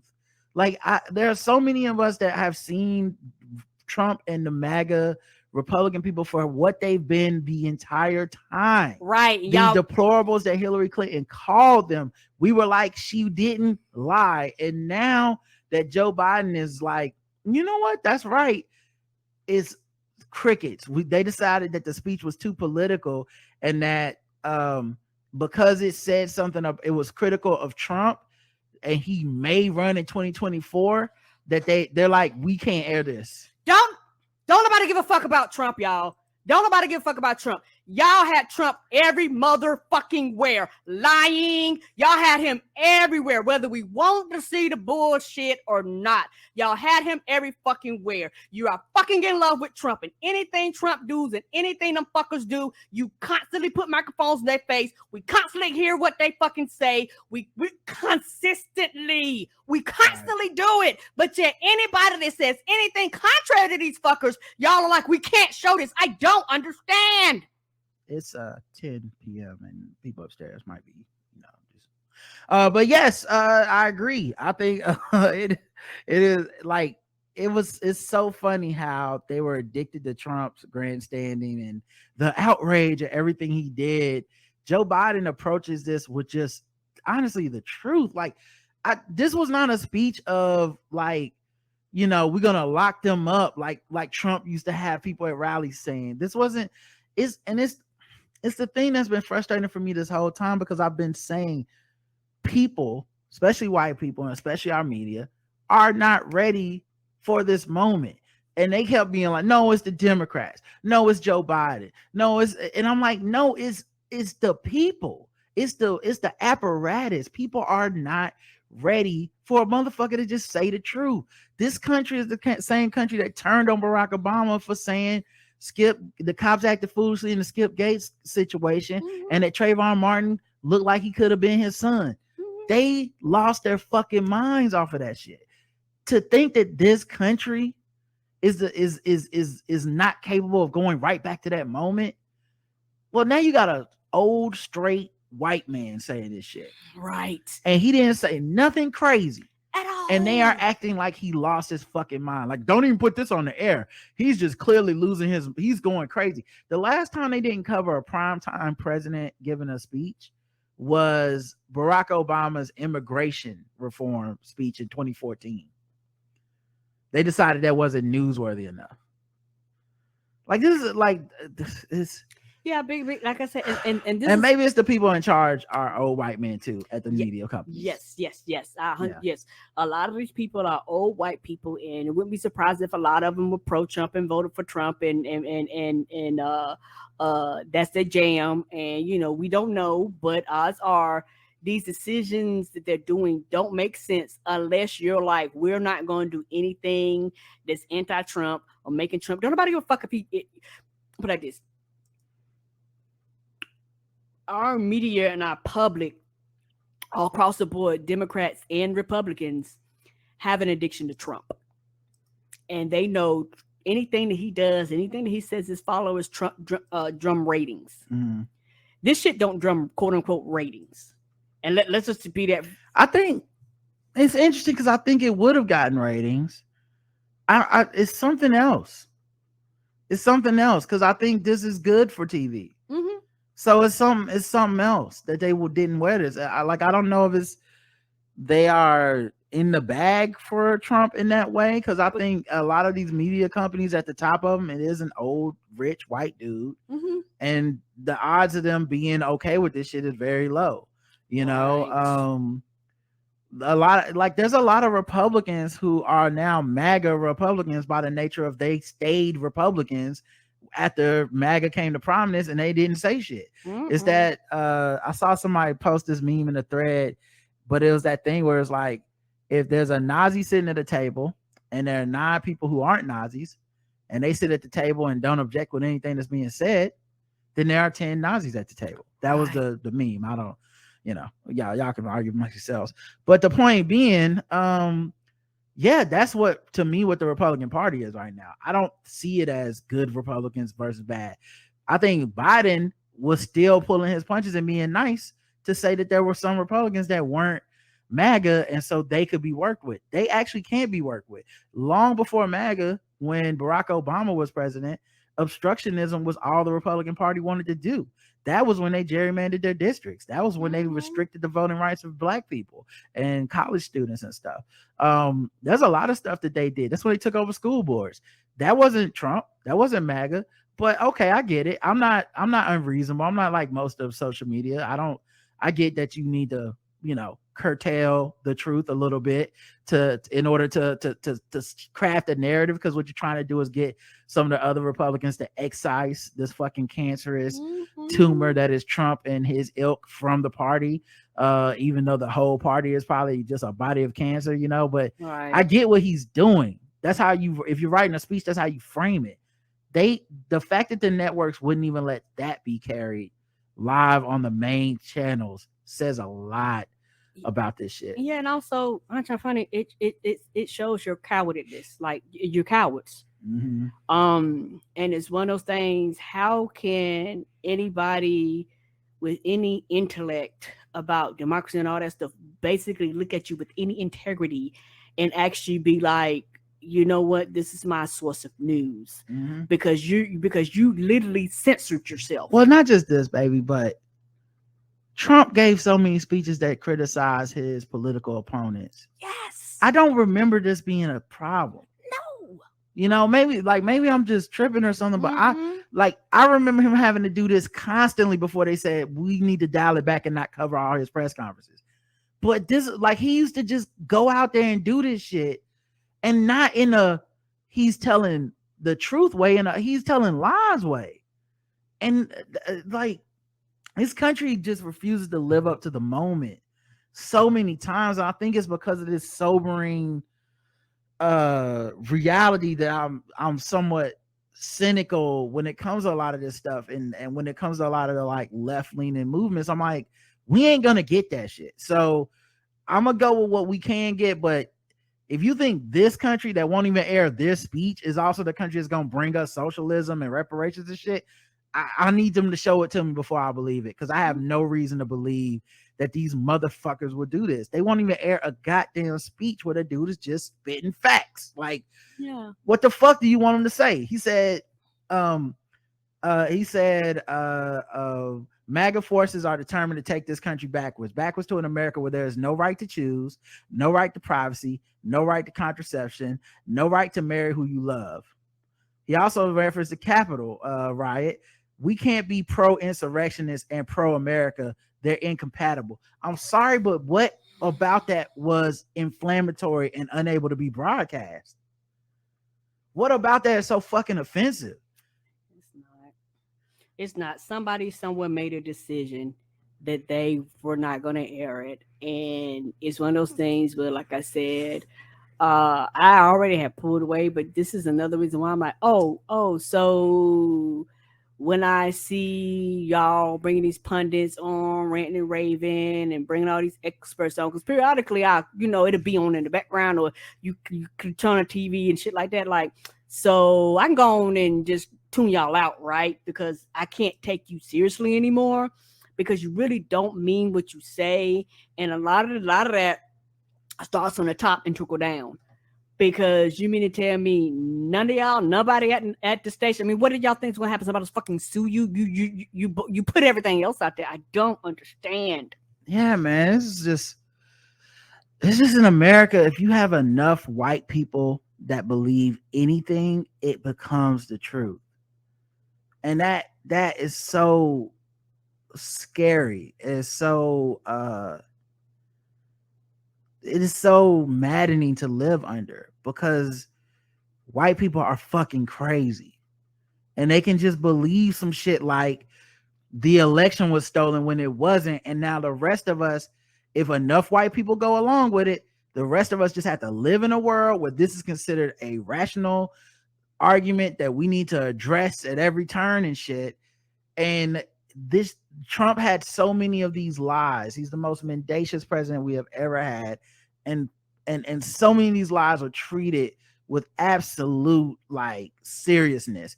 And people that were scholars and people, they would have to go do research to be like, this motherfucker's lying and let me explain the lie.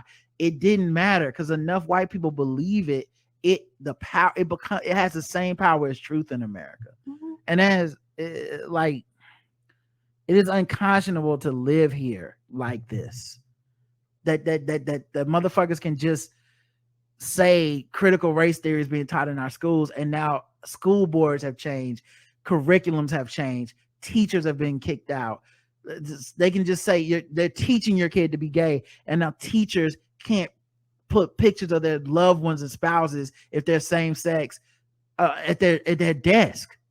Like we just live in this world where enough fucking white people say something and everyone else has to fucking jump, and I'm so goddamn sick of it. You know, I'm glad that I am happy. I'm a very proud Biden voter, because this motherfucker is doing what I wanted him to do. But this goddamn country will fail at every goddamn step. You know what I mean? Like, I will not be shocked that to see us not live up to the moment in so many of these instances, because the people that's even supposed to call balls and strikes are scared to call balls and strike, or worse, complicit in being like, it's like the referee at the WWE match that looks the other way when you're trying to pin the guy and count to 3, right? It's that bullshit where you're like, you in on the shit too, because this shit should have been on the fucking news. What? It's just like, if you don't interrupt whatever the fuck TV show was on and put this shit on. Right, because I'm trying to tell you, y'all will fucking interrupt Agents of S.H.I.E.L.D. or anything else I was fucking watching, talking about Trump giving a goddamn speech, a racist ass speech or homophobic speech or whatever the fuck he was doing, wasting our time. Y'all show will interrupt anything fucking else I was watching. I'll do you one better. They put the Capitol, the They put I'm getting frustrated. They put the House's Select Committee discussing, investigating January 6th, the Capitol riot. They put that on TV. Mm-hmm. They aired that shit on ABC and all that shit. But now that it's Biden, who's only just, did no one learn anything from the fucking Capitol investigation? It's clearly this motherfucker Trump is doing this shit. This MAGA shit is a threat to our democracy. And they're like, and I honestly, you know what? Now I think about it, I think they're afraid of Biden. I really do. Because this is the thing about Biden. His superpower is this. Once he says something, it just becomes normal. Mm-hmm. Now you can dislike it. I don't really give a fuck. I know everybody's too cool to like an 80-year-old man that's president. I get it. You're the best, guys. All right, let's go back to Trump then. But the thing about him is when he says some shit, after that point, it's really not argued that about it doesn't become argued anyway. It becomes the new line of delineation. Mm-hmm. So he says, you know what, $15 minimum wage sounds good to me, and then everybody's like, it should be $17, but they didn't realize his superpower is that we ain't even debating 15 anymore. Mm-hmm. He says, I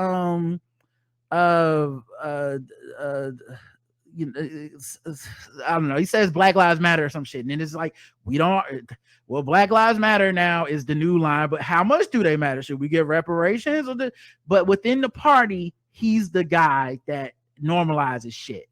Because it's like if old ass Joe Biden can say it, then that must mean everybody's on board. Because he would never say anything too controversial. $10,000 loans. What did we argue about? Is $10,000 enough? We didn't argue. No one argued on this side. No one went $10,000. No one should get anything. What the fuck is this shit? It's gonna fuck up the economy. On this side, it went $10,000. That's all. That's his superpower. Because if that was any other candidate, we'd be like, this motherfucker ain't gonna be president no more. You can't do that. That's too much change. All this shit is just like, oh yeah, of course, stimulus. Of course we're getting stimulus checks again. But why wouldn't we get stimulus checks again? No one gives a fuck about inflation and shit. Joe Biden said it. It's not a big deal. I think that's the one thing they're afraid of is enough people hear Joe Biden say some shit like the MAGA people are the fucking problem. And you know me, I'm the last motherfucker to say it because I was the nicest to these niggas. I was the one that was like, maybe we can come on back home, y'all. Maybe we can work this out. It ain't gotta be like this. Literally, he has at this point exhausted all options and had to come out and be like, you know what, man, fuck them. And I really think they're afraid of too many people hearing Joe Biden say, fuck these guys. And then it becoming like you know what? Fuck these guys. Like a mandate. I saw a thing on Twitter the other day as the inside of the Trump trying to do his, he's still trying to do his rallies. Mm-hmm. And so he had a rally recently and it was only half full. And I don't want to be too optimistic, but it really made me go, is it getting through? You know what I'm saying? Like, I think there's several, in my opinion, there's several things going on. Trump allowed all these people that felt this way to come out and come in the open. And as long as Trump was in charge, they could just do whatever the fuck they wanted to do without fear of consequences and repercussions. That's why racial crime went up, assault and all that shit, attacking. They just went through the roof. The numbers don't lie.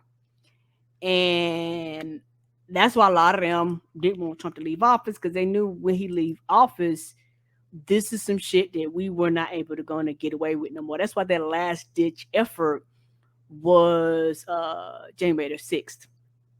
I personally think, guess what they've been watching? These motherfuckers get locked up. They've been watching the DOJ. Like they've been literally paying that shit attention. Now they still feel the way they do. But they've been watching this shit and they like, oh, they arresting niggas. I can't just go out here and wild out and do what I want to do anymore and not have any fear of consequences and shit. Enough of billions of them, just like it's billions of us, it's billions of them too. Millions of them too out here watching that shit. And for a lot of them, they like, what I'm not going to do is go to the rally, particularly if they participated in that and ain't nobody knocked on their motherfucking door yet. There's like, I'm not going out here putting my whole ass face standing with my chest for the DOJ and the FBI to knock on my motherfucking door. I do wonder if any of those people have had second thoughts about Trump and his lack of like helping them out and shit. But I also think a lot of these numbers are gonna possibly be dwindling down because treason is not cool with everybody. Like he has his hardcore people that are like show up to Mar-a-Lago and be like free Trump with signs and shit. But I think the media's infatuation with that specific group of people and their numbers is totally different. Yes. Like the media loves putting those people on TV, but do they actually represent the vast majority of people that voted for Trump? I don't think so. I think the vast majority of people that voted for Trump are like the people. They're just people that vote Republican every time, and Trump is not a deal breaker for them. Now they ain't good people. I said earlier, fuck them, and I mean it forever. But like I think this idea of like these sycophants who follow him around from rally to rally and willing to go get arrested for him at the Capitol and shit, and even as people get 10 years and stuff. I don't know that those numbers are what people think they were, but I honestly hate that they're so overrepresented because the networks still seem afraid of that. Yeah, and it's partially the media's fault too, why people think these numbers are bigger than they are, because every time you turn around, when how many more of these, particularly as we get closer to the election, how many more of these people you can go to these rural right Timbuktu middle places that bumblefuck nowhere and put microphones in their faces and ask them how do they feel about the election and shit like that, regardless of who the Republican candidate is. It's like a cycle. We're gonna have to go through this same thing with them, and ask the questions about them, quote unquote, work in America and how they feel like it ain't black and brown and others that are working Americans that deal with economic anxiety and all that shit. But we don't matter when it comes to a lot of these things. It's rare that they will put microphones in our face so that they can hear what we have to say, because we actually don't matter when these things come out. I saw the response to the speech, and there was so many. I'll put it this way. The only people I saw that are supposed to be like either Democrat or moderate or liberal, whatever you fall in that spectrum, the only people I saw that failed the moment that were like, Biden went too far tonight, or look at the background. Why is it he has 2 military officers in the background and stuff like that? And it was like white people. Like I wasn't looking at Joy Reid. I wasn't looking at, you know what I mean? Like I didn't see any person of like color being like, oh my God, I can't believe Joe Biden just went too far. It was only white people who value civility over progress every goddamn time. It's we were 8 years in power all over again. It's just here they go, shrinking at the moment. They don't even realize the fucking fight we're in. Like, I get so worked up about this shit because I'm like, y'all are gonna wait until it's irredeemably fucked up to be like, I think it's fucked up. Yes. Like it took so many white women specifically losing the right to choice to go, oh, I should register to vote for the first fucking time. That's insane to me. Right. Where have you been? What did you think was happening? Where the fuck have you been? So all right. I didn't even mean for that to go that long. It's late. Let's do something fun before we get out of here. We can't leave on that note, everybody. All right. Let's do some guess the race. That always cheers us all up, doesn't it? Always makes us have fun.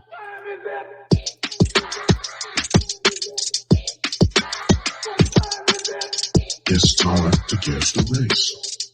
It's time to guess the race. It's time to guess the race. It's time to guess the race. That's right. Guess the race time, where we go around the globe, find different articles, guess the race of the people involved. And Karen guesses, and the chat room plays along, and they are racist. All right. That wasn't good. Florida woman, 38, tries to avoid a DUI with Irish folk dancing moments before unimpressed cops arrest her after she was unsteady on her feet. They're not impressed. Yeah, Amy Harrington, 38, rear-ended another car about a mile from her home on April 27th.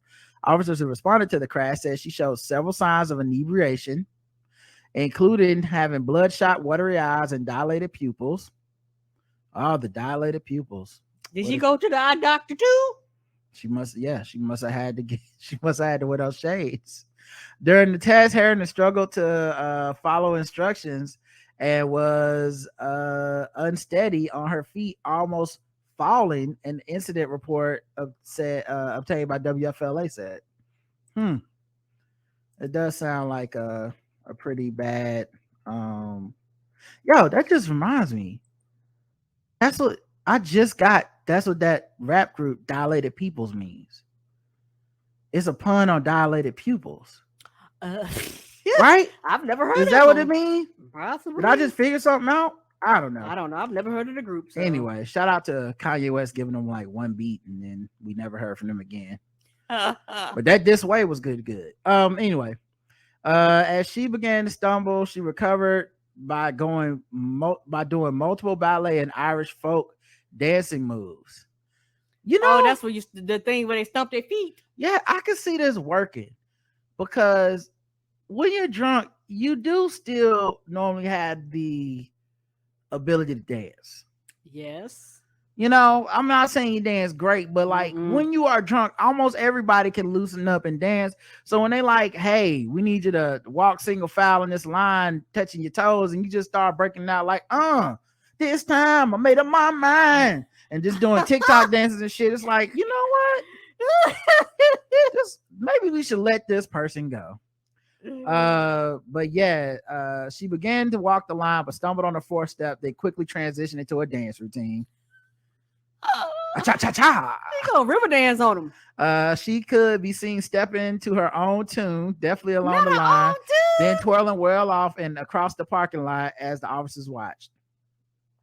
Do you want to pay attention so I can give you the instructions when the officers could be heard saying on her later attempt at the test? Do you want to pay attention? That's hilarious. Yeah, well, you sound like my ballet coach, she responded.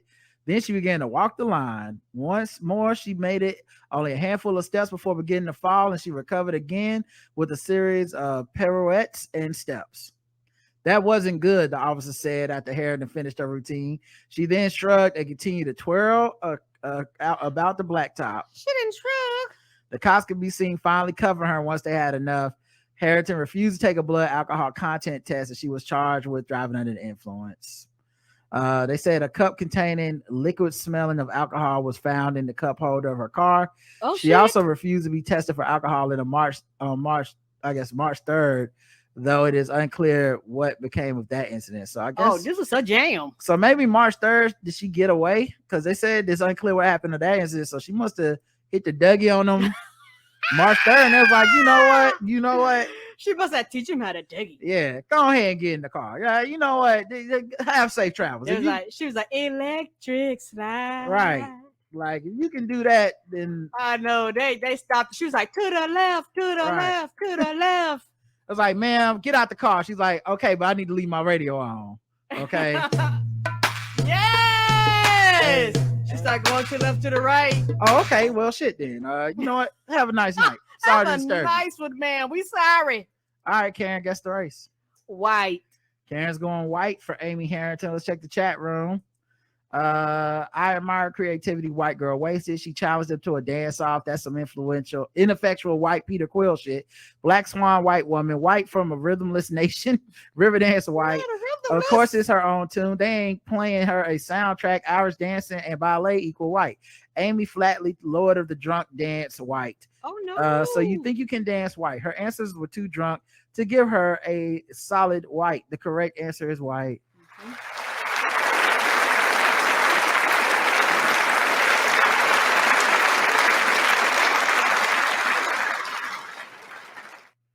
Man, everybody said white on that one. And this is, you can see it here. This is her dancing. Ballet and twirling in the pocket light. Oh, she was getting it too. That's hilarious. Hi, my name is Chris. I think, you know what? This is a perfect time to say ManScaped. Okay. Make sure y'all sign up at manscaped.com and use code TBGWT because you need to get your balls right for fantasy football. Okay, Mm-hmm. You're gonna put the balls in football, all right, and they're gonna be smooth as eggs. CD Lamb, no, CD's beautiful balls is what you're gonna be saying. When you're walking around, they're gonna be scoring on a touchdown, and you're gonna be scoring in the bed. Yeah, they're gonna call you Tom Shavy. I didn't think that one through, but yes. Get the performance package 4.0. I'm rubbing on you. You're doing one of my puns. I know that was terrible. I don't even know where to go after that. But yeah, get the performance package 4.0. Join 6 million men worldwide who have trusted ManScaped and get ready for kickoff by going to manscaped.com. 20% off, free shipping. I said free. Do you like free stuff? I like free stuff. Mm-hmm. Free shipping. Get the package. It's got the weed whacker. It's got the lawnmower trimmer. It's got like ball toner and ball crop reviver. It's so much stuff on here. Okay. It's going to really make your life so much better. Mm-hmm. Okay. You might not win your fantasy football championship, but you will win the ball championship in your pants. All right. Mm-hmm. Code TBGWT at manscaped.com. All right. Back to this back to this article. This is her. Okay, so she took. She done hit the pirouette on him. You know, I mean, it feels like she almost had it. Mm-hmm. It took a little too much concentration. Yeah.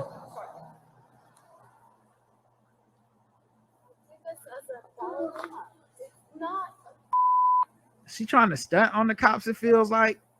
Cause like, ma'am, just take a step. She's like, Amy, did you understand all those instructions? Yeah, I did. But this is really ridiculous. Do you have any questions regarding this exercise? This is white, because white women do love to say something is ridiculous when it's just the consequences of their own actions. They do love that one. That's hilarious. You're like, ma'am, we are out of Big Macs. It is 11:45 at night. And they're just like, this is ridiculous. Okay, I know you stopped serving at 10 a.m., but I want a Big Mac right now. I want an Egg McMuffin right now. You like, ma'am, Egg McMuffins, 10:30 is the latest for Egg McMuffins. It's 3 p.m. in the afternoon. Well, that's ridiculous. So shit is always ridiculous to them. And I don't blame them. It is ridiculous. I do blame them. I absolutely blame them. They be wrong as shit. I just said it was right now. They be wrong as shit. Because see, you thinking of shit you agree with, like all day Egg McMuffins. And I'm thinking of shit like, that black boy stole my purse. And like, man, he just got out of school and he's just headed towards his band recital. That's ridiculous. Call the police. Nah, I don't agree with that one. No. I'm gonna choke my dog in the park. He wasn't looking at birds. He's being ridiculous. Like, ma'am, you know this is being ridiculous. I don't trust you. No, ma'am. White women ridiculous, different than everybody else ridiculous. Yes. Police, NC man killed during argument over Walmart parking spot. Oh shit. Concord, North Carolina. A Charlotte man was arrested Thursday after police say he got into an argument with another man over a parking spot at a Walmart in Concord. Not a Target, a Walmart. Mm-mm. Ironically, a parking space at Walmart put a target on this man's back. Mm-hmm. You up there in Concord too? Wouldn't even know what they're here. Mm-hmm. Excuse me, Karen.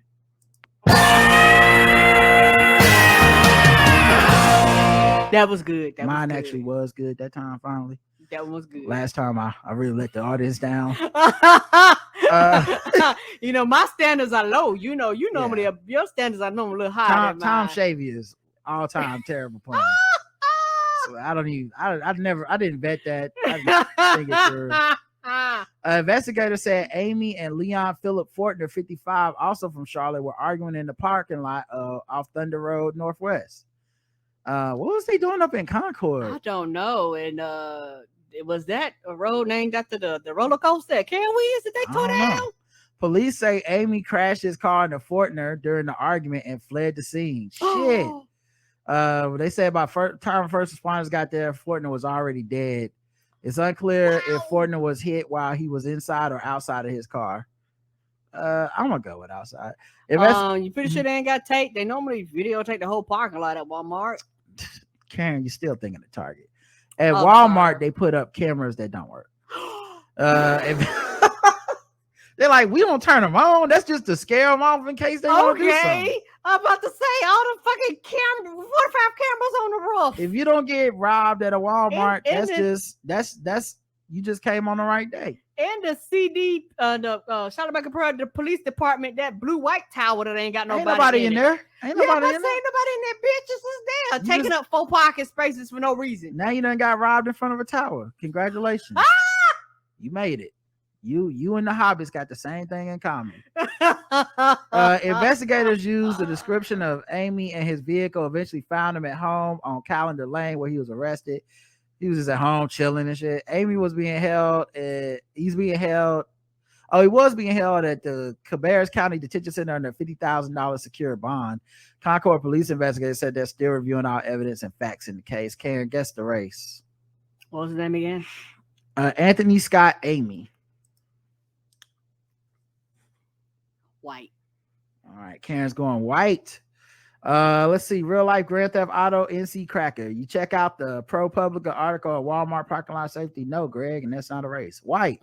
Still Samuel Black. White. White. A lot of people going white on this. A Walmart greeter. White. White. They still determining that shit. The correct answer is white.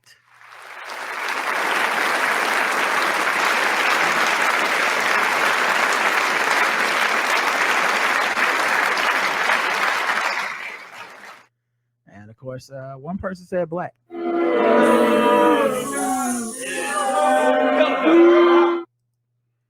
Yeah, man, that's insane. Right. Dying over a parking spot. For the fact that they went back home and just chilled, I was like, what? Like on the one hand, it's like dying over a parking space is terrible, but a Walmart parking space is like the worst. It's even worse. Right. So sorry for that person. Me too. That was why I ain't racist. How can I be racist about anybody or anything in my life? How can I? Call them niggas. Just call them niggas. It's time to get gold teeth, gold chain wearing, fried chicken and biscuit eating, monkey eat baboon, big guy, fast running, high jumping, spear chucking, 360-degree basketball. All right. Hospital marketing director arrested after nearly 40 guns and ammo found in office. Secaucus, New Jersey.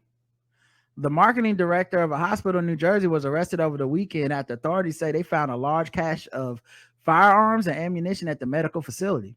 Ooh, somebody that's fed up with y'all coming up there acting the motherfucking fool. I'll tell you this much, at least if you get shot, you're in the right place. Come on. You just shoot people and be like 2 floors down. You get help immediately. Yeah, let's go to the lobby. Secaucus Police Department said detectives arrested 46-year-old Reuven Alona Layoff. All right. After officers found 11 handguns, 27 rifles and shotguns, and an assault rifle in an unlocked closet within the office at the hospital. Maybe he's seen that first episode of Walking Dead. Remember when Rick woke up in that hospital gown, the zombies was in there? He was like, not on my watch. Police say they were called to the hospital July 18th regarding a possible bomb threat. During a safety sweep of the building, the bomb detection team found the guns and ammunition in an unlocked closet. The unsecured storage of a large cache of weaponry, especially in this location, certainly creates a risk to public safety, said Dennis Miller. I'm sorry. Dennis Miller is the police chief of Secaucus. I didn't know that. The unsecured storage of a large cache of weaponry, especially in this location, certainly creates a high risk to public safety. It's like Tutankhamun. so stupid. I'm sorry. Like Tutankhamun had a marriage to Sheriff Joe Arpaio during the Brady Bunch. I don't know. That's how he always sounded to me. I commend the efforts and professionalism of all police personnel involved in this investigation. Authorities said Alona Layoff. Look at me. Third time's a charm. The marketing director of the Hudson Regional Hospital was arrested at Newark Liberty International Airport. Well, I know one thing. They're about to get laid off of their job. He gonna be alone and laid off. Yes. The end of this day. Although, listen, that's the kind of person you don't lay off at the job. He definitely shooting everybody up. Right. Okay. You definitely escort them all the way to the car. I know he ain't never had no problem managing nobody. Mm-mm. Can you come to my office? Nah, man. Just tell me out here, bro. I just okay. Mm-mm. Just come. Let's just talk about your salary, man. Just pay me whatever you want to pay me, man. I ain't no need to get upset. Police said his charges include possession of an assault firearm and possession of a high capacity magazine. So I guess that's illegal in New Jersey. Authorities said the hospital was cleared regarding the bomb threat and later determined it to be a hoax. So this is complete coincidence they found this shit. I wonder if somebody knew and it's a setup. Yes. Like when you said, I was like, yeah, somebody called a bomb threat because they knew they would sweep and ended up finding this shit. I need a fucking I feel like somebody seen them guns. It was like, oh fuck no. I want to hear the 911 call. I want to hear the bomb threat. Man, I'm about to blow this whole motherfucking building up, especially in room 3A in the closet is where the bomb is. And my name is marketing director. Raven Alona Layoff. Now write this down. AL. Oh no. ON. Like but Karen guessed the race. White. Karen's going white. Let's check the chat room. It's funny. The only thing he didn't have was a bomb. In the tone of DOS effects, wiggity white. 3 white Russians will trade for Brittany Griner. Sounds like a Slavic last name white. Old country white. Lonely, misunderstood, loner white. Oh, you do hate when they're lonely, misunderstood, lone wolves, you know? Anyway, the correct answer is white.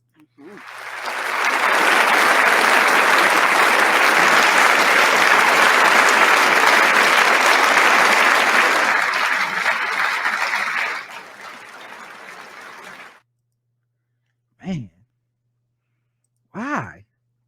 You know, that many guns just begs the question why every time. Yes, it does. What is going on in your mind? These people just live amongst us thinking you need 40 fucking guns in your office. Who knows how many got his crib? 40 at the office? Like, who was you waiting to run up on? Wow, you about to leave that bitch and mow everybody down. My goodness. And of course he was white, you know. All right, let's go to the last day. Let's talk about some sword ratchetness. Yeah, if you said he had a Uzi and was holding it to the side, I mean, we just said black.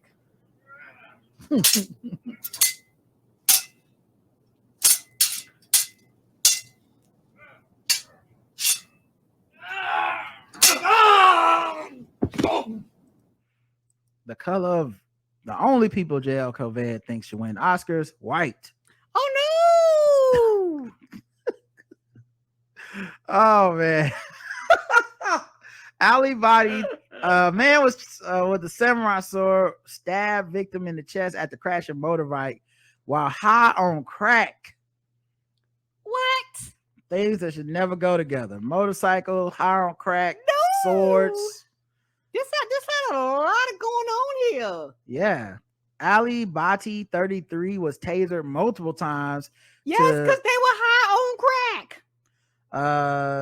Yeah. Couldn't feel shit, probably.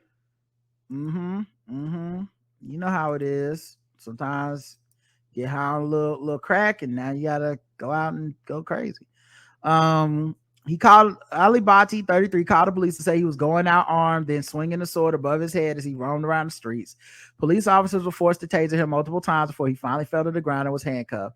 When Bati called police, and you can tell this didn't happen in America, they taser him multiple times. When Bati called police on October of last year, the 22nd, he told the call handler he had taken crack cocaine and said he thought someone was trying to kill him. Oh no. The call's coming from inside the house. It's you with the crack. You're trying to kill yourself. While still on the phone to the 999 caller, he left his house in Crawley, West Sussex, and rode a motorbike around a mile down the road before crashing into a roundabout. He then marched towards oncoming cars, walking through traffic around 8 p.m., brandishing the Japanese martial arts style sword in the air before attacking two members of the public. When a passerby who recognized Body asked him if he was okay, he launched the unprovoked attack and stabbed the 38-year-old, leaving him with chest and forearm wounds. Oh no. This is why my general disposition is you never ask a crackhead sword wielding person if they're okay. Now I know some of y'all thinking, wow, right? I thought you were an empath, thought you had heart. This is why I say you have to develop boundaries. Okay. So you see somebody having a crack attack and swinging a crack attack and they swinging a sword, it's okay to drive by and act like you don't know them. You know, wave from about a block away, like, hey, mate, and then drive right on back to the crib. Yeah. You don't let anybody, if you see the crack attack happening, do not disturb. Yeah. Now you got a sword through you. They asking, are you okay? And guess what? You're not. No, you're not okay.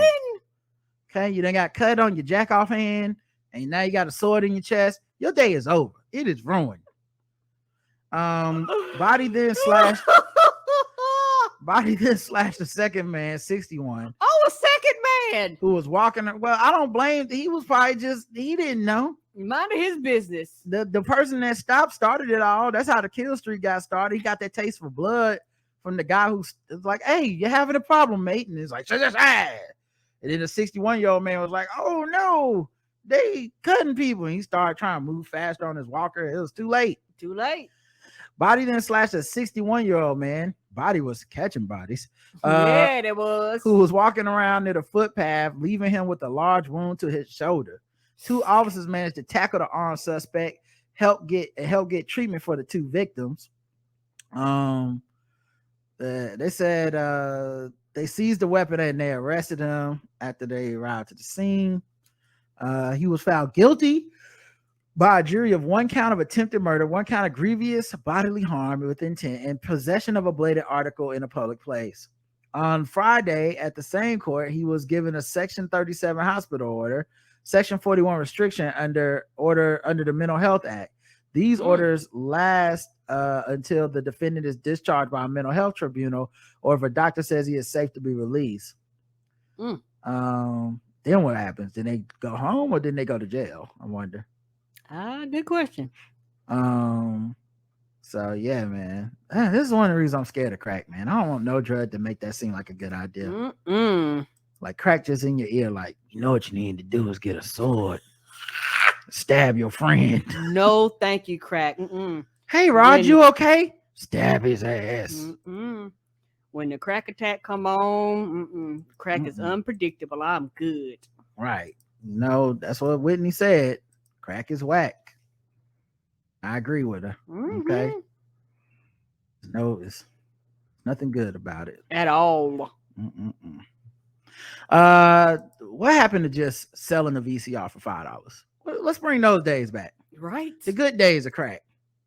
You get a blowjob and a free VCR and 2 cheeseburgers, and you go, okay, that was a nice day at the flea mall for me. But now going stabbed and dead. Now they got swords. It's too much. Everything's fucked up in this economy. Fix it, Joe Biden. Okay. Air that speech, ABC. All right, y'all. We'll be back tomorrow with the world famous Game of Thrones recap that y'all looking forward to, and we're looking forward to. We are. The House of Dragons.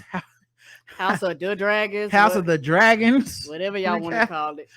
So we'll talk to y'all tomorrow. Until then, thanks for hanging out with us late night. I love you. I love you too. Mwah. Bye, everybody.